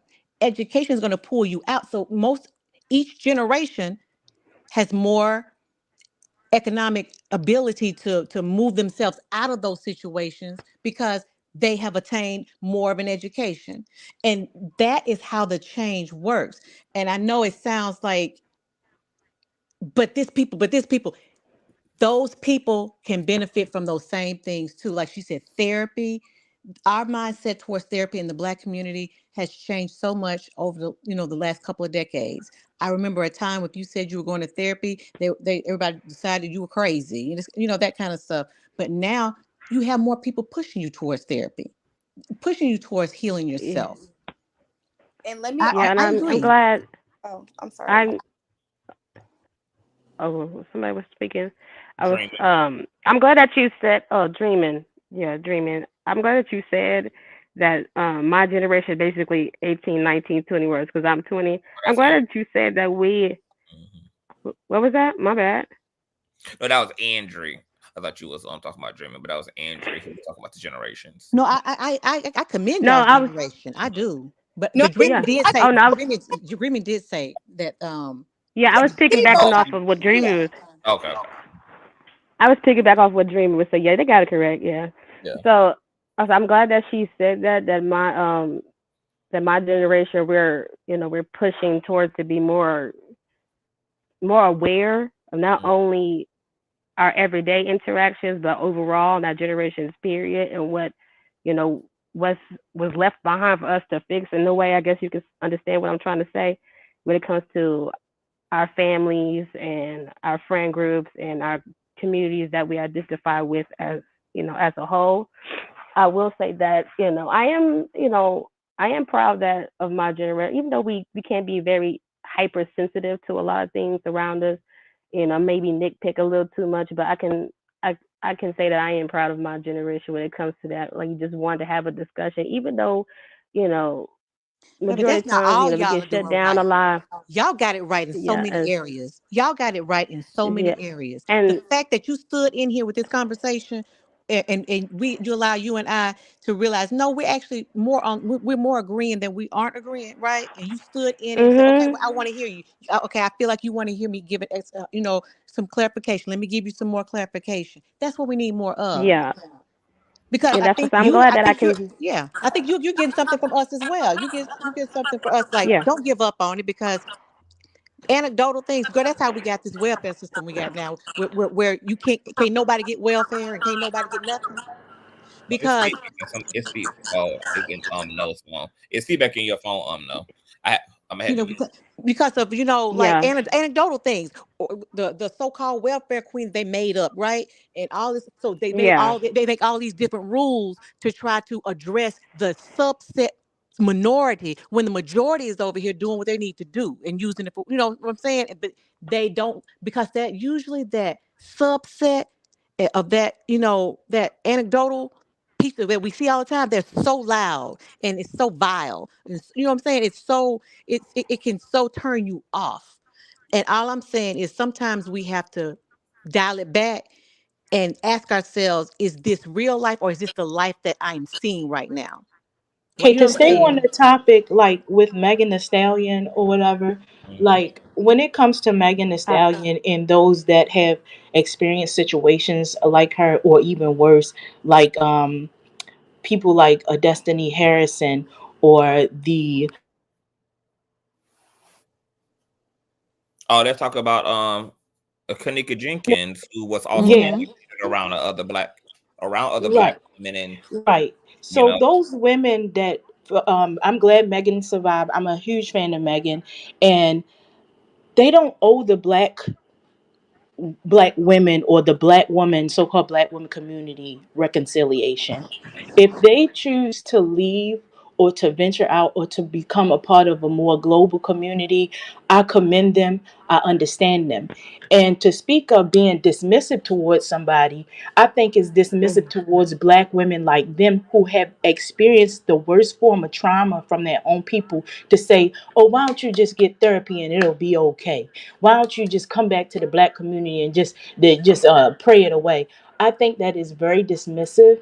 And I Yeah. want Megan Thee Stallion to be the best that she can be, because happy Black women like her, unique Black women like her, I'm inspired by. And I just, if she ever hears this, I hope she listens to you, Conscious. If she ever hears stuff like this, she should know there's Black women out there like me that support anything she chooses to do. Anything. She doesn't owe Black women reconciliation. Nothing. What I feel like we owe I her is to think about her as far as this situation with Megan is concerned. What I haven't heard us bring up is we talked about her maybe breaking girl code. We talk about whether that happened She or ain't not. break Whether this no is girl code. okay, Like but we're not that's going to do this to Megan. Like I'm not going to do this sweetheart, to Megan. I speak sweetheart, as a dark sweetheart. I skinned didn't say she Black woman was. with I 4C didn't say hair. she was You breaking. speak as a light skinned woman that ain't never experienced Oh, none of that's So what oh that's your my what I'm god. problem speaking Oh, from. is. okay, That's Okay, what I'm Megan. speaking you from. got me messed up. You don't know my That's stuff. what I'm speaking from. I I said it. I educated you. said Can it. we not Boom. do that? I Boom. Can we I not? just educated did you. Can we it. not do I that? just did it. I I Can we keep just it did back to it. educated the you. And Who topic? gonna okay, stop Come me? anyway. on, Who y'all. gonna stop me? But conscious, That's where I what I speak was from. saying about Megan That's was where I I speak from. didn't I was not I speak from saying an authentic Black woman I was not position. saying Hold on, So who gonna stop me? hold on, I was everybody. oh Hold on, wait. everybody. I think that what Andrea I was not saying Andrew that. didn't say she No. did. She was just I saying said all I of the said that's the conversations discussion. that are going Right. on around Megan. But the conversation that we didn't offer her is to think about what her circumstance was at that time of her life. And we're saying, well, how could she allow this? How could she allow that? To me, it's really simple. This was a very young girl who was on the cusp of her big break and was working her behind off to get there, whose mother died and her grandmother died 2 weeks after. And then the entire country shuts down. So now she is totally alone. Everything and everyone that she depended on to be her rock in the ground. Father had already been in the ground, right? She only had only people that she had were T Ferris, which was like her manager or whatever, and she had Kelsey, Mhm. right? And Mhm. that's how she became. I believe she was vulnerable because if you hear what she says that they bonded, they being her and Tory Lanez, they bonded over the loss of their mothers. Mhm. But hers was palpable at that time. It was fresh. It was an open wound. Her mother and her grandmother both dead within 2 weeks of each other. That is her, and then you got to go on and smile, and you got to do all this stuff without those people that you leaned on. Can you imagine the hurt that she was going through at that And time? guess who So to bashed her have the someone to most? The lean on her, sisterhood. Guess who no, bashed her the most? no, The no, wait, sisterhood. let me, Guess who that's bashed not her the true. most? The That's not, sisterhood. ma'am. I'm trying. I really am. What I'm saying Can, You is can try. oh Okay, Lord. that will. What okay, I'm well, saying let is me hold on, Adrian. that's how she got close to him. Okay. And I believe he took advantage of that. I believe he He sure saw did. because remember, Kelsey was there with her, right? And T Ferris, Kelsey got COVID and had to go home and recover for at least a month, right? So now her best friend is gone. Her mother is gone. Her grandmother's gone. Now her best friend is gone, right? At that point, we don't know what COVID is going to do. My understanding was Kelsey got pretty sick from COVID, is my understanding, which is why she had to go home so to be taken care of, right? And it took her Mm. over a month and stuff to get right. And I don't even think she came back right after the month. It was longer than a month. So now all she got is T Ferris, right? That's all she got. And we are in lockdown. She Yep. can't go nowhere. She can't do the thing that has been distracting her, which is her music, which is everything, you know. Dancing and all that. But however, this man who is supposedly being there for her, right? Being somebody for her to lean on that they can commiserate over their losses together, he then comes in and takes advantage of that vulnerability that she had at that moment. And he slid in there. I believe that that's how that happened. I don't believe that she, under other circumstances, would have done that. I don't think that she would have um, even considered anything with him. I believe that those unique circumstances under that time, with her losses, and then the entire country shutting down, she's not knowing what her career is going to do at that point. She still has obligations that she has to meet and has to make. And now my best friend, the last person that I'm clinging to and holding on to, who's holding me together, she's gone and she's sick, and I don't know what's going to happen to her. So I can imagine what that young girl Mm. It's funny I can because Black imagine what that women young have girl. all this insight on Megan's situation, but nobody was out there for her. Nobody was throwing on the That's Yeah, not hey, for true. this chick. Oh, on this channel, Nobody was I out. would. Everybody, we were and they're fighting for That's her saying, not on this true. no, channel. y'all wasn't. On Y'all was, this, what was y'all on fighting in everything, On silence? this, I think every that she's panel. saying like on a hold on, y'all. She's obviously talking about like on the larger scale, because I have to agree, like Yeah, it was really weird to they were see not.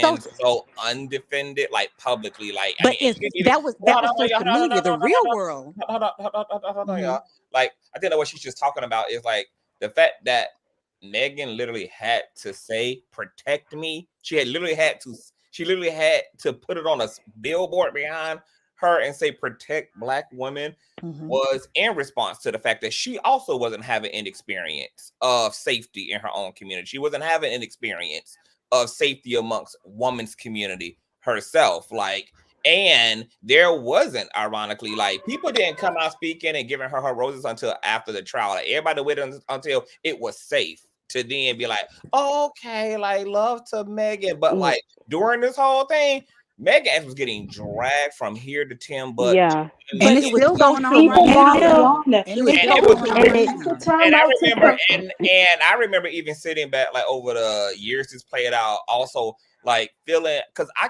was like, what the fuck did Megan Thee Stallion do? I like when I felt like I didn't get the memo that it was like time to hate Megan, because there was this big hate Megan yeah, train that happened immediately. But it also reminded me of how male identified the Black community is. So I was not surprised at the same mm, time that Tory was more supported seemingly than Megan Thee Stallion, because it only proved to yeah, Black women's point that, yeah, look, this is what the fuck we're talking about. There is no protection. exactly. But can Thank we you compare for Megan's that's situation to Cassie's situation? The huge difference of support, the lack of support that Megan got versus Cassie, and their situation was a months apart. But So Cassie spent yeah. 10 years with no support. Everybody in the industry what are knew you that talking about, Diddy was bro? We beating her behind. So what I'm saying is, so she didn't get it either. I just She Can didn't we get it live in either. reality? I'm actually push back on that a little bit, because we didn't even know that Cassie was going through that. So she I didn't even did. have she was But fine. when we It did, was fine. but when we I mean did, on a grand scale, we did not, the whole world didn't know that Cassie was going through that. It but She was the was whole quiet. world whispered. didn't She was know left that to Look, now because I'm she Gen had X. Now I can support. tell she you that I'm literally Gen X. I was back there in that time. It was whispered. It was out there. Everybody knew, but didn't know. You're right. Didn't know to the extent that he was doing the f offs or whatever he called them with her. I agree with that. yeah. But all the other stuff, Cassie we was a we predator saw too. it. I She was mean, bringing We saw girls it. in. I I'm talking about on a grand scale. I was talking about as Yeah. like how as common as we know it now. We all know it now because we read the paperwork. We have seen the lawsuit. Horrible. I'm Yes. talking about on a grand scale. We have to be honest. There is a difference, but it's not the same. That's not even Cassie's situation and Megan Thee Stallion's situation is not the same, because one majority of us did not know that Cassie was being abused to that degree for so long. Majority But of us we did knew not she was know that. being Whether we knew it That's to abused. the that main. degree or We not, That we knew she knew was it. being abused, let me right? can I let me finish it out. Well, I said on a grand scale, we didn't know. That's why it blew up. That's one of the main reasons why it blew up so big and so hard, and people were so shocked, because everybody did not know that. The majority of the public did not know that, and I definitely didn't know it. And I was around the time when Cassie was out, and I just see Diddy and Cassie together all the time looking all happy. Like, I ain't never heard nothing about him abusing her ever until now when it all came out. So I was shocked, like, what is going on? Now, I heard about Diddy, you know, might, being, doing all the other stuff, taking advantage of the people that's on his labels, taking money from them and stuff like that. But as far as like abuse and all that, I never heard about that. It was like always kept under wraps when it came to certain things. Yeah, I feel like I honestly feel like in the case with Diddy versus Tory is that Diddy had like a laundry list. I mean, he damn near pretty much had everybody in the industry, like pretty much like whispering and making various allegations against him his whole career, and a lot of things were public in terms of, to your point, how he was blackballing a lot of his own artists and sticking them into these like 360 deals and these contracts and not giving them their royalties, and a lot of them was able to make music, and it was it was coming, it was oozing out of every window of Diddy's place. So I think by the time it culminated with Cassie, it was a combination of a lot of things that at this point, like, everybody was ready to conclude on Diddy essentially. But I also think what helped Cassie was the fact that she was like a model citizen. Like, she was this racially ambiguous, petite, seemingly like young girl, and it was easy to see her as a victim and somebody who was being preyed upon by this big, powerful narcissist in the industry. And the fact that like Cassie had not been a problematic public figure either also helped her equity. It helped all of that because she's not out here in the news cycle. She's not a controversial person. There's nothing to poke at. With Megan doesn't, from a societal standpoint that has respectability politics and is informed by all of those things, does not have the same equity. Here it is. She has a dark skin. She's a tall woman. She already has a mugshot for going upside the head of one of her ex-boyfriends. There's like all these things to her community. Oh, and then the biggest thing that went against Megan on a societal level was the fact that like Black women's community is still wrestling with how to, like, the politics around sexual autonomy. So here it is, you have this very hypersexual sexual liberation. Yeah, you got this sexually liberated hypersexual Black woman who is unapologetic. Who doesn't run from it. That's not true. Oh my God. Cassie's music was risque. It was sexual. Hold on, y'all. No, I'm talking about on an image basis, not like as an image. Like, she had that image as a hypersexual rap female. I mean, like, Megan is hypersexual. Like, and like you said, she's unapologetic. Like in her music, and she's unapologetic. And this came back up again last year, year before last, when India Arie felt the way about Megan Thee Stallion performing at the Essence Festival and was twerking and all of this. And India Arie obviously being jealous. Those women that I was talking about, like, where all Black woman is not on code because India Arie is more conservative and modest by nature. You know, she's a neo artist, and she completely felt like Megan's was inappropriate. It was out of touch. It's not even necessary for a Black woman to be doing all this and all of that. So Megan had a lot going up. I disagree. I disagree because Megan came out as this fun, bubbly girl, socializing with everybody. Tory Lanez even said she was labeled the princess of hip hop. How could I harm her? How could somebody want to see her hurt? So she did not come out as some va boom, big boobs, big butt, and she was just the princess of. She was, but it wasn't. They didn't regard her. Her song is Big Old Freak. That's but what they on the map. exactly. But people liked it. But people saw it as hip hop.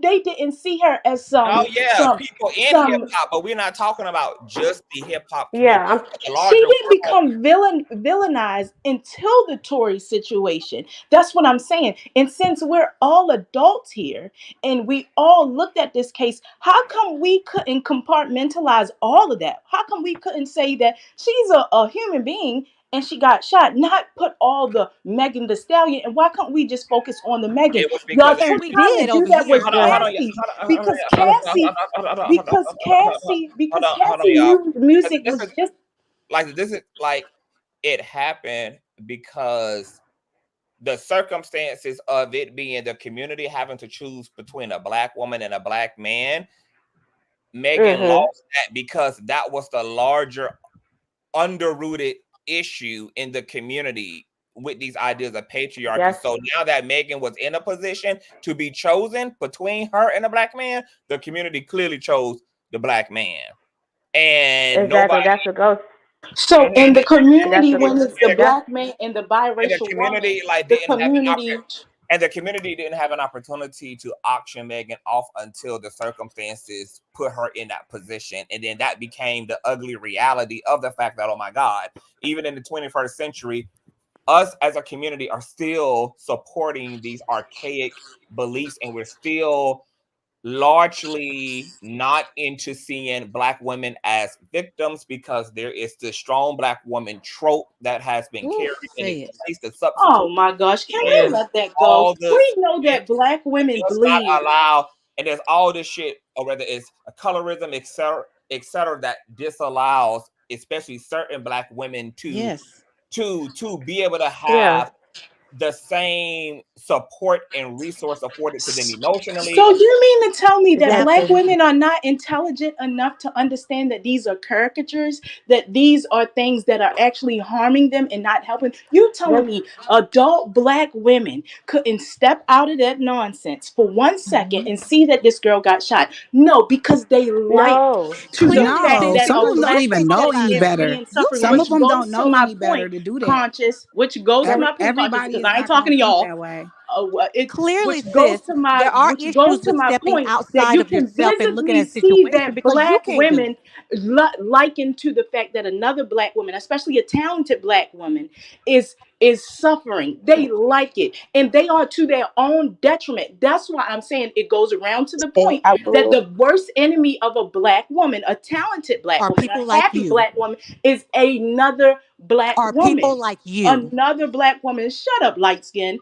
I'm I talking am. to the Oh, people. and that's your I'm talking problem. to my That's good, your real problem. black That's your sisters. problem. I'm not You talking jealous to of something that I don't even Your care color about. elites. is. I'm I not didn't talking to make the light myself this skins. I'm talking to complexion, my black sisters. and I That's am who I'm just talking as to. And black you're not as my you. sister. She's Don't I hate. speak black. from Don't hate. the fact that Don't you hate, said, sweetie. somebody said on this stage, I and it's advocate for so you every day. dismissive. It's so Even if you dismissive hate for yourself, I somebody to advocate for say that you. black women are not What you're together. not gonna do? It's No, I'm so not gonna be dismissive. I quiet. just I'm not did gonna it. spew Nobody's your scared of you. hatred. Listen, Yes, I I'm see not what scared of color you. I am, They and I might be. bet you No, color needs to I am be more in it black than because you. it speaks to Megan Thee Stallion's situation. See, y'all want to take out what you No, want, y'all, but stop that's the what I'm y'all. saying. You black too. Put Say we. everything in I'm the so sick pot. of you and Put your mess. everything in the Stop pot the because it y'all. It's matters. you. It It's you. matters. It's Well, people let it that be hate. me. Let it be me. Hate What you You gonna themselves are say? like one of the Let people you. it that be they're me. talking Let it be. about. I know you ain't You're never one. met a You're dark part skinned of the black woman like problem. me. You're part I of the know you ain't problem. never met a dark skinned Andrew ain't black woman talking, like me, girl. but Andrew I'll ain't pat saying your nothing. light skinned All right, white skinned I person's told you ass. stop talking. I don't.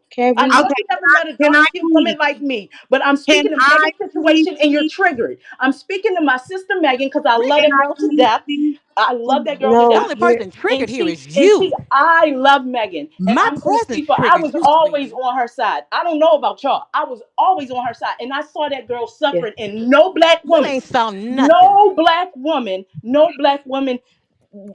defended her by any means. You And right. this None is of She us why did. did. None of us that Yes, she she was did. did. out All right, there, all And I'm right, speaking all for okay, right. some. and See, that was okay, sick okay. and I sad.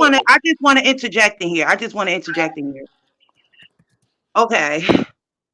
I find it super, super ironic that the very person that said black women are a danger to themselves They are. has legitimately been the most. I hate this. I really don't want to say this because but Say what you want, because I'm gonna say it back. I, sis, I'm not even. I'm not your sister. I'm not your sister. Well, that's what I choose to call you rather than I'm not, and I'm gonna call you a hood booger. Go ahead, because the attack is gonna come. Let's let Whoa. it come. I'm So ready this for is it. a Oh very my this God. because I'm I'm practicing for ready for it. and I don't this like hood black conversation chicks. I don't like hood black chicks. this I don't like hood conversation black chicks. I think I will get rid of y'all. Like, this conversation, Conscious, can you do me a favor because I legitimately will go on mute. Can you please mute her? I can Yeah. mute myself. I'm an adult. Thank Okay, you. y'all. So let everybody have. Yes. All right. Let's go. Okay, rumors. Go ahead, boo. Okay. I just find it super ironic that the person that made the statement that black women were a danger As I stated, I know the difference between passion and I know the difference between aggression. I know the difference between disrespect. Now I don't mind us having a passionate conversation, but when we start spewing and attacking unnecessarily, because I have not, and I specifically stayed on mute all this time because there were things that were being said that was very triggering. I found them to be condescending, passive aggressive, and definitely disrespectful. However, I know the bigger picture, which is why I was glad when Edmund got up here when she said what she said, because for me, we know the problem. We need to speak on a solution. And I love the fact that we're having a conversation about solutions. Although I do not agree that all of us need to separate, I do agree that there are some that we have to separate from. However, I also agree that they're a part of the majority. There are people that can be reformed yet again. And it is our job. We can separate for the ones that do not want to change, but you offer the support through education to help these people change. When this young lady was speaking, it came across very hateful towards Black women. It didn't come off necessarily like I'm only speaking to the majority. It actually feels like you're speaking to everyone. That generalization Oh, doesn't. so you feel that way? I'm Because I please, could care less about you. I don't please know mute you. yourself. Please mute yourself. Because I think verbiage, language is very important in these type of conversations. I'm not the only one that has been sitting back and been really baffled because in one instance, like the young lady with the letter E for her picture, she was actually working to try to get across, convey what she assumed you were saying. What I found that was being said was I don't need her help. word. See, you're emotionally unintelligent. The very thing, like whatever Okay. it Oh, is, and whatever you're a it is, big black fat woman. And whatever you're a it big is that black happened, fat woman. whatever it is that happened between Meg and Kelsey, it triggers you up real bad. Not It because does because you guys what are you're fake. doing, You're what you're fake. doing You're is fake. allowing your You did it for trauma. social You're allowing. media. I'm not going to get offended because what you're doing and don't You even realize just it. You're did. You allowing getting your real trauma. offended. You're allowing your trauma to speak for you. Yeah, girl. And so You therefore, have because your trauma, and trauma I'm is telling speaking black for women to you, stay away I'm from hood women like offering you you. grace. Well, I mean, you can tell whatever woman to stay away from whoever you tell them to stay. Thank Hood God we women all, like you. Say it. I said that. Repeat what I thank said. God we Hood all women have a like mind of you. our own and Can I we ask can a make our question? own choices. Can I Because what you're speaking is not I healing. speak to Megan Thee Stallion and Kelsey, but somehow this relates to you somehow. I Can I don't ask a know. question? I have a You question can't for you, tone Because police the conversation has now gone if a from white person Kelsey came and here Megan. and they It would went say from something to you, Kelsey you'd be and like, Megan don't to tone police community. me, white We have man. some. If you ever been on this platform and you genuinely listen to the platform, then you I know like that we Conscious spur TV. off. You know we I spur. listen to You him would the know whole that time, we the spur Megan off Stallion into trial. I listen to subtopics. him all Okay. the You time. I know think that he's we spur. Now we spur off into Hold on conscious. Girl, now. I'm not gonna bye. let her Girl, keep talking conscious. bye. You're I Hello, asked her. triggered. She went on mute and You're still came off to get triggered. combative. hello. Now, hello. Okay, wait a minute, because I still feel like I understand exactly what No and Rumors and everybody is saying all in the same breath. I think the issue is words to your plight, Rumors. I do have a question for No, but I just want to say what I hear both parties say both parties are speaking two sides of the same coin. Like y'all No and y'all want the same thing, which is Black women to be better and for there to be more collective support of one another. Period. I feel like But that's what. Conscious, how did my Hold on, y'all. complexion get Hold on, attacked? y'all. But you see how I she haven't be attacked using the anything black about this male lady. talking points I against haven't me. attacked anything Black Hold on, male about this lady. identified. I'm not talking to you. I was talking to the other girl. She hold used on, black y'all. male identified I talking wasn't even points. finished. I wasn't Trauma, emotionally I wasn't finished talking at unintelligent. all, though. Hold on, y'all. I wasn't finished talking at all. The thing about it is two things could be true at the same time. No is correct for telling Black women on their healing journey to stay away from toxic ass Black women. And y'all are telling the truth by acknowledging that there are bundles of Black women on their healing journey.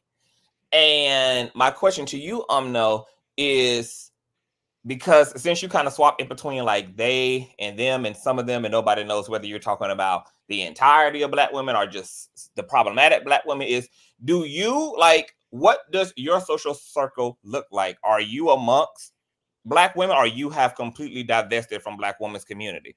I have not divested from Black women's community because I have mothers. My mother's here. I love her. You know, my female cousins and everything. However, I'm talking about the Black women that we are told to actually have compassion for, like women in the hood. Like, don't look down on them. You know, reach down and get them, help them, and support them because they might not have the same resources as you. And I'm like, it's actually dangerous for us to try to pull people up from down there. That's what I'm detaching myself from. Now, Black women that are smart, that are going somewhere, that are talented, I think they need to stay away from women of a certain area, like urban women, urban Black women, because But they're there not. are a lot of They're just urban Black women from poor communities that came yeah, out of Black that women from poor struggle and communities. they're That's what I'm doing talking about, good like the for baby themselves. mamas, Like, the I baby mean, I understand mamas, what you're saying. all of I So that. we understand do what you're not give saying, but them at the the same time, opportunity to grow and not become all Black better. women are I like that. don't owe you that. That's what I'm saying. I was told that Because they when I have to was stay young, that poor. you owe They your they can't they sisters can't they that. so we have a Like you are caste your system. So sisters' you're I'm trying to you're tell. I'm talking to advocating for a Conscious caste because he system, right? asked me the question. Like for real, for real. I'm saying I was Okay, but taught we're that as a asking child. you My your mom still questions. believes that because she's from your generation, Gen X, and I respect my mom. I love my So mom. you have a But you want a caste can you system where calm no one down, can girl? move. I'm talking to the The man only one on that's stage. upset is you, Remember sweetheart. the man. Listen to the man. I'm asking you, Listen to the are you man. asking us Listen to to the accept man. a Anyway, caste Conscious TV, system? poop. So, like I was saying, Mm. I was taught to actually reach back because you are your sister's keeper. I was taught that by my mom and my dad. I don't believe that anymore because I think that is very dangerous. That is a very dangerous concept to have because these women are vicious. When they see a bright light, they are going to try their best to dim it. I even heard hood chicks when I'm smiling say, "Why are you smiling?" Like, damn, it's that bad for you that you can't even smile? It is like when you tell them, "Oh, girl, don't think that guy, he's no good for you." Bitch, that's my man. And I'm like, what are you sitting? They'll literally try to fight you. They will literally. I was in a situation where it was a Black girl that defended her uncle that molested her and she was from the hood. I said, no way in hell am I reaching back to those gutter buckets. They like that. They like that. I don't owe them Mm-mm. anything. And if I choose to judge them, I will because they judge geeky Black girls. They judge smart Black girls. They call us all kinds of names. But sweetheart, Why you can't But we judge do that's me, the your and I am a same? very experience. intelligent That's Black your girl. experience. Why can't and that's what he asked me for my experience, and I No, told him, but But you're like, no, trying you to make said it dummy, seem you like like it's said that's they judge everyone. stupid. But intelligent you're Black trying to women. make I'm it seem telling like you, it's you're judging everyone. intelligent Black women. She's over here trying to make it seem like everybody like that, you know? I just remember him asking me that question, and all of you chickens just It's an open panel. like I'm It's an not open Not panel, talking. only ma'am. emotionally unintelligent, Oh, okay, you okay, like yeah that. you. But anyway, like I I was am. saying, You the only that's one what got a I'm gonna problem just with it. like. I'm gonna just pass it off as that. Light Like skin. you have that privilege. You feel like you never met a dark skinned Black woman like me. I I don't haven't. bow down to no one. You Thanks to know my me. dad. You Thanks know to me, my right? dad. And like I You said, know me, right? I don't feel that I need to reach back to women So that from chocolate urban man I lay areas down that with are every in night, he don't poverty. exist. These chocolate children Girl, I got, okay, they you don't done? exist. Aw, you Okay. triggered?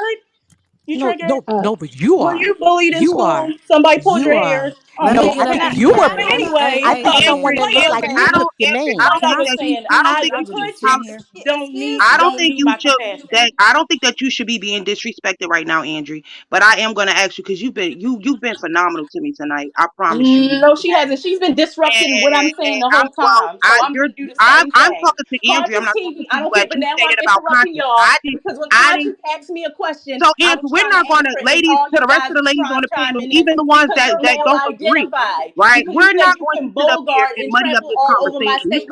Listen, conversation I know is you too never met a important to nerd be black being girl like to me, allow but here I am.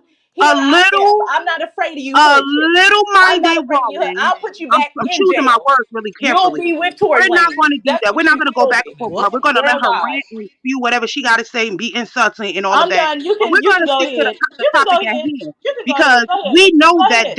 this is Go ahead. this is part of Go a major ahead. problem between with black women.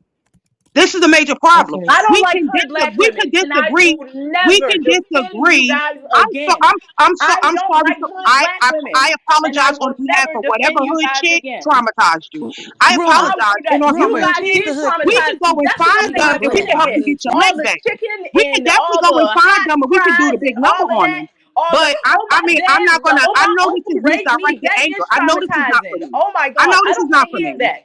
I Listening know to it's that not for is me. traumatizing. I know Listening it's to not for y'all me, talk sis. about your I baby get it. I daddies. get it. I get Listening it. y'all talking Baby about You've your been daddy? hurt. uncles that Sweet touch Honey, I my me. get. Listen husband? about My listening husband? to all Listen, the stuff Andrea. that I happened don't in care about church. all of Hey, that. All of but that we ain't stuff. We get hold on, it. y'all. All of that Well, at least stuff I is get it. traumatizing to listen Hey, to. I don't y'all. like listening to y'all stories. It's Hello. scary. You Y'all. guys are scary. You're You. the Hey, only one look, that's been hold on, telling hold on, stories. hold on, You hold on. guys Well, are you No, scary. no, no. scare Hold on. me. Oh my You God, I'm sorry, scare Conscious. me. I Hold on. apologize. Okay, hold You on. Look, scare she's I have me. sorry to you, hold conscious. on, y'all. Dang, I wish I had your I'm power. telling y'all, I'm in my scientific brain.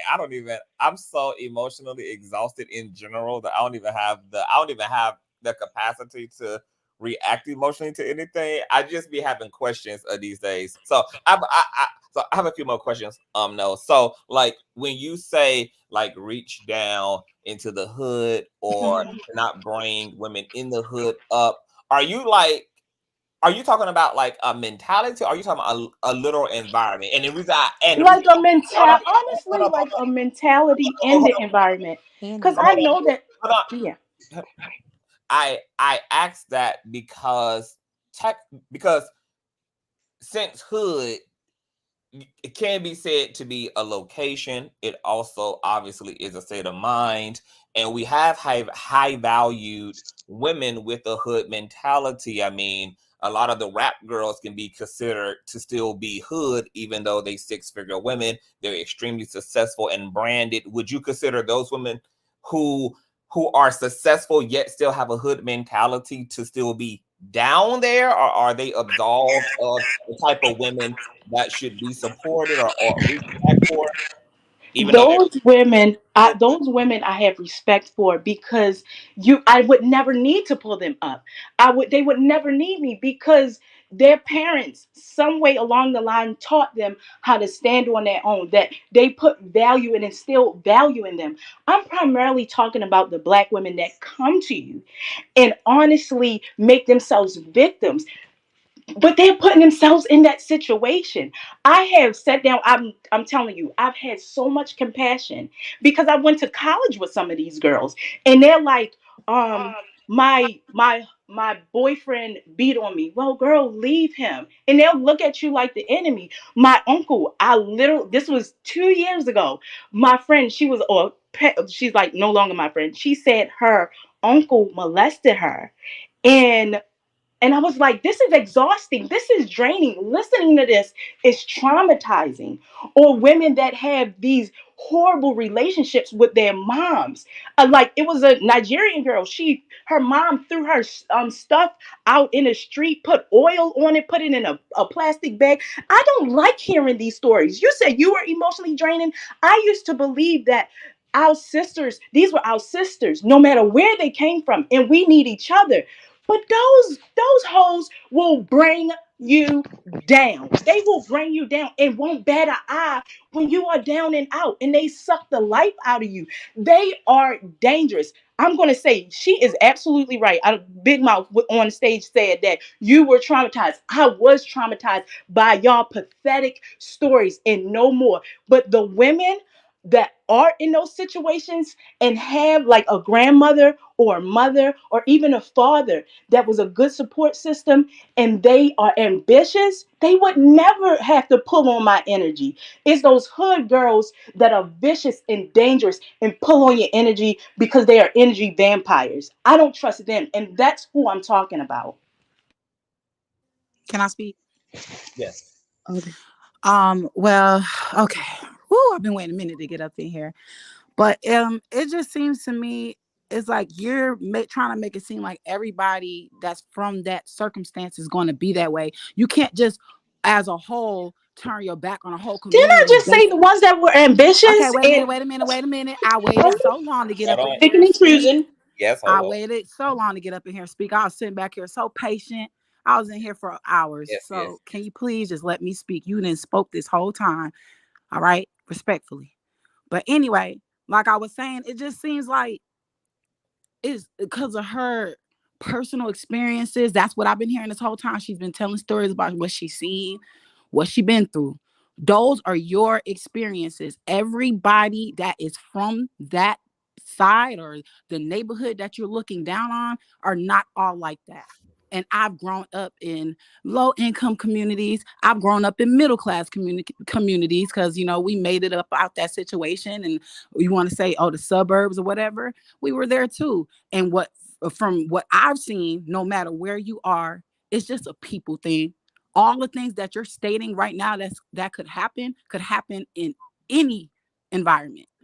So for you to sit here and try to bash hood or whatever you want to call them and look down on them because they are more they're more in the situation where they could end up more in a place where they could end up in those situations is crazy to me, because you're talking about people that got both parents in the household. Some of them got both of their parents in the household, but guess what? Their parents aren't even capable or not even intelligent enough to understand that they've gone through issues and trauma. They're not even able to raise a child to be able to make it on their own because they wasn't even ready before they had them as children. Like, you know what I'm saying? So for you to sit there and try to make it seem like, oh, you just need both parents in the household and they need to be doing this and that, man, that's not everybody's circumstance. And that's not all across the board. It can happen in any community, not just the hood. I just know to stay away from you. That's all I'm saying. All right, you want to be a troll, but It's the okay. personal Okay, sis. attacks. That's what I don't understand. I don't. From the Yeah, I see, personal like when she attacks. speaks, everything she say got to be law because she experienced it. But when I speak from my experiences, I got to be all this and that. You know what I'm saying? Just I don't know you. You said this was the first time you speaking. exactly. I just said that I know You who to don't stay away from. That's what I'm saying. stay away from me based off of. Excuse me. Stay And away me from me. having Excuse me me. Excuse having me. Stay away from me discernment. based off of a 1 minute This is what I'm talking dialect. about. If you express your thoughts to a hood chick, she like, you better, she rah, rah, rah. A I'm hood like, chick, but girl, I'm I not just a don't hood want to be chick near though. you. But I'm not a Like, hood why chick. can't I be not near Listen, you? listen. Why can't I be near you? You Everything that you're can't be saying, near me. I don't trust you. I no, I don't don't trust you. trust I you don't know either if you have based a off of how criminal you're record. speaking right now. I don't trust you either because the same people that you're saying, oh, it's gonna do You this and that, shouldn't. I will call the cops. you're showing a plain example of the people that you're so-called trying to bash because you're doing the same exact thing right now. I'm glad this is the first time I've ever spoke as a nerdy girl to hood chicks like this because I was quiet. I am not a Thank you. hood chick I'm very though. Do proud of you know myself me? Do because you know I've exactly what grown because community I'm I not came scared of from? y'all. I'm not What is scared of the y'all. hood considered for you? Because it does not make any sense that you're sitting here trying to judge me based off of I'm how not many judging you. I don't sentences I even know said. you. You came off the mic talking to me, and I'm just responding to you. You've I been was speaking talking the about whole time. You've been how come you're not one of the hood chicks that made it up and that's one of the ambitious? hood How chicks. come How come you're not? How come? How come you're you're one of the? relating to the How come ones you're that I one of was the geek? talking about? How come you're one of the geek chicks, but you're stupid? How about that? Your mama that didn't You're have a father in her stupid. life. You're And stupid that's why you because you pregnant cannot sit and here your and let boyfriend someone don't want talk you. and He have left their you in a other hood and point you on of food view. stamps for shut Ain't up. nobody got food stamps. Shut I up, mean, I you never dirty had food Conscious, bum. come stamps. on. You She a Never talking grump. had about food divorce and stamps. That's stuff. what you Come are, on. you can Never I bum. had You food speak? Can I stamps. sound speak to the stupid. topic Never and You not had speak food to retarded. stamps. her? All Never you grew up hood in a chicks are household that retarded. needed food stamps. Never been You on are on welfare. food stamps. Never You had said you was in the rent. hood, so you Never rich had in the any of hood? that. No, Who sounds no, stupid? no. I You said I sound stayed in stupid. both You communities. hood rat. Shut up. Okay, I'm a hood You hood rat. rat. Shut up Okay, before I I'll put you give Conscious, back y'all of in come that. jail. on, But you're man. Shut very, up very before you catch a ignorant. charge. Excuse And I me, want you to know Shut up ladies. before you you are catch a Excuse part of charge. the Conscious, me. Hood problem. conscious, booger. Excuse conscious. You Can I me. Are hood speak? part of booger. the Go Excuse steal, problem. go steal me. some weave. Hey, listen. Go steal a lace Oh front. Excuse wow. Hey, me. listen. You are Thanks. This part. is a lot. You are part of the problem. Skeezer. Excuse me. Funky. Can I ask? Oh, Conscious, you need Can to I? be Can I quiet. ask the panel? Conscious, get her up out of here. Hold Out of on. her. Before y'all go, y'all, I wanna do a social experiment right now because I don't know. A part of me feel like it's not. I don't know. A part of me feel like it's kind of weird to even be in this conversation. So what I'm gonna do is I'm gonna remove myself and I'm gonna let y'all decide how women need to engage each other. So whatever y'all about to create, however this about to sound, Conscious, What you I'm know gonna we be the need you right now. moderator. Don't I'm be not calling gonna calling answer people no out questions. their I don't want to. hold on, because I'm just gonna call the cops. hold on. Because I'm going to So edit clever. out. I'm going to edit out this part of the conversation because I'm about to give y'all an opportunity to be whatever example y'all want to be to the world. So I'm just letting y'all know this is about to happen. I'm going to step down and I'm about to let women decide how they communicate, how they engage each other, if they can listen to each other, if they can do all of that, because yes, all right. So good Conscious, they luck. need you Before because y'all you're go the crazy, pimp. can I You're say their something? pimp in the No, hood. I just want to ask one question, and I'm going on mute. Hold on. They can't live without you. What in the I can't. world? I can't even leave in peace. Hold on, y'all. So I also want to thank my baby mother Tanya for the old days. Thank you, boo, because baby, it's going on up here. But good luck to y'all. I'ma step down. May the force be with you all. Let me call Before y'all go 911. in, can I please just ask? I just want to ask everyone on the panel that's willing to speak truthfully and not necessarily argue, and then I go on mute and y'all could go for it. Okay. How many women have had interactions with women that are from the suburbs, and prominent areas that have caused you injury, that Me. have literally Me? made you feel unsafe? Me? Oh, so you're Me? hurt. That's why you don't like No, me. that's I you. remind you. Oh, okay. What? She said suburbs, I'm not not. I hood. told you I'm not. My question. I was gonna ask the question. I was gonna go on mute. I'm not interested in arguing like slanging insults, childish ass insults back and forth, because that ain't the goal here. So I'm going on mute. If y'all can answer me that question, because I don't think that it's limited to just hood behavior. If you are a Right. fucked up person and you have fucked up tendencies, you could come from any environment and it's going to display itself as this young lady has done. And I'm going on mute. You're Hmm. right. I mean, I've been hurt. I've been hurt, but people from all walks of life. I'm from the country. I moved to the city. I live in the burbs, so I've seen it all, and you get hurt by all. So that's why I said that brush is mighty broad when you brush it out and say all. All or this or them or they. It's not like that. It's not like that at all. And again, people in circumstances, when we say we're not going to do that, we're not gonna make a way for other people, then that's a caste system. A caste system does not allow anyone to move out of the caste in which they were born. They have no way to strive for better and move up because we relegate them to their caste and that's it. And we can't banish people to what we determine that we think that they need to be, because when we are born, we don't choose our circumstance. We're born into our circumstance. What we choose is how we're going to navigate that circumstance and how we're going to make ourselves better.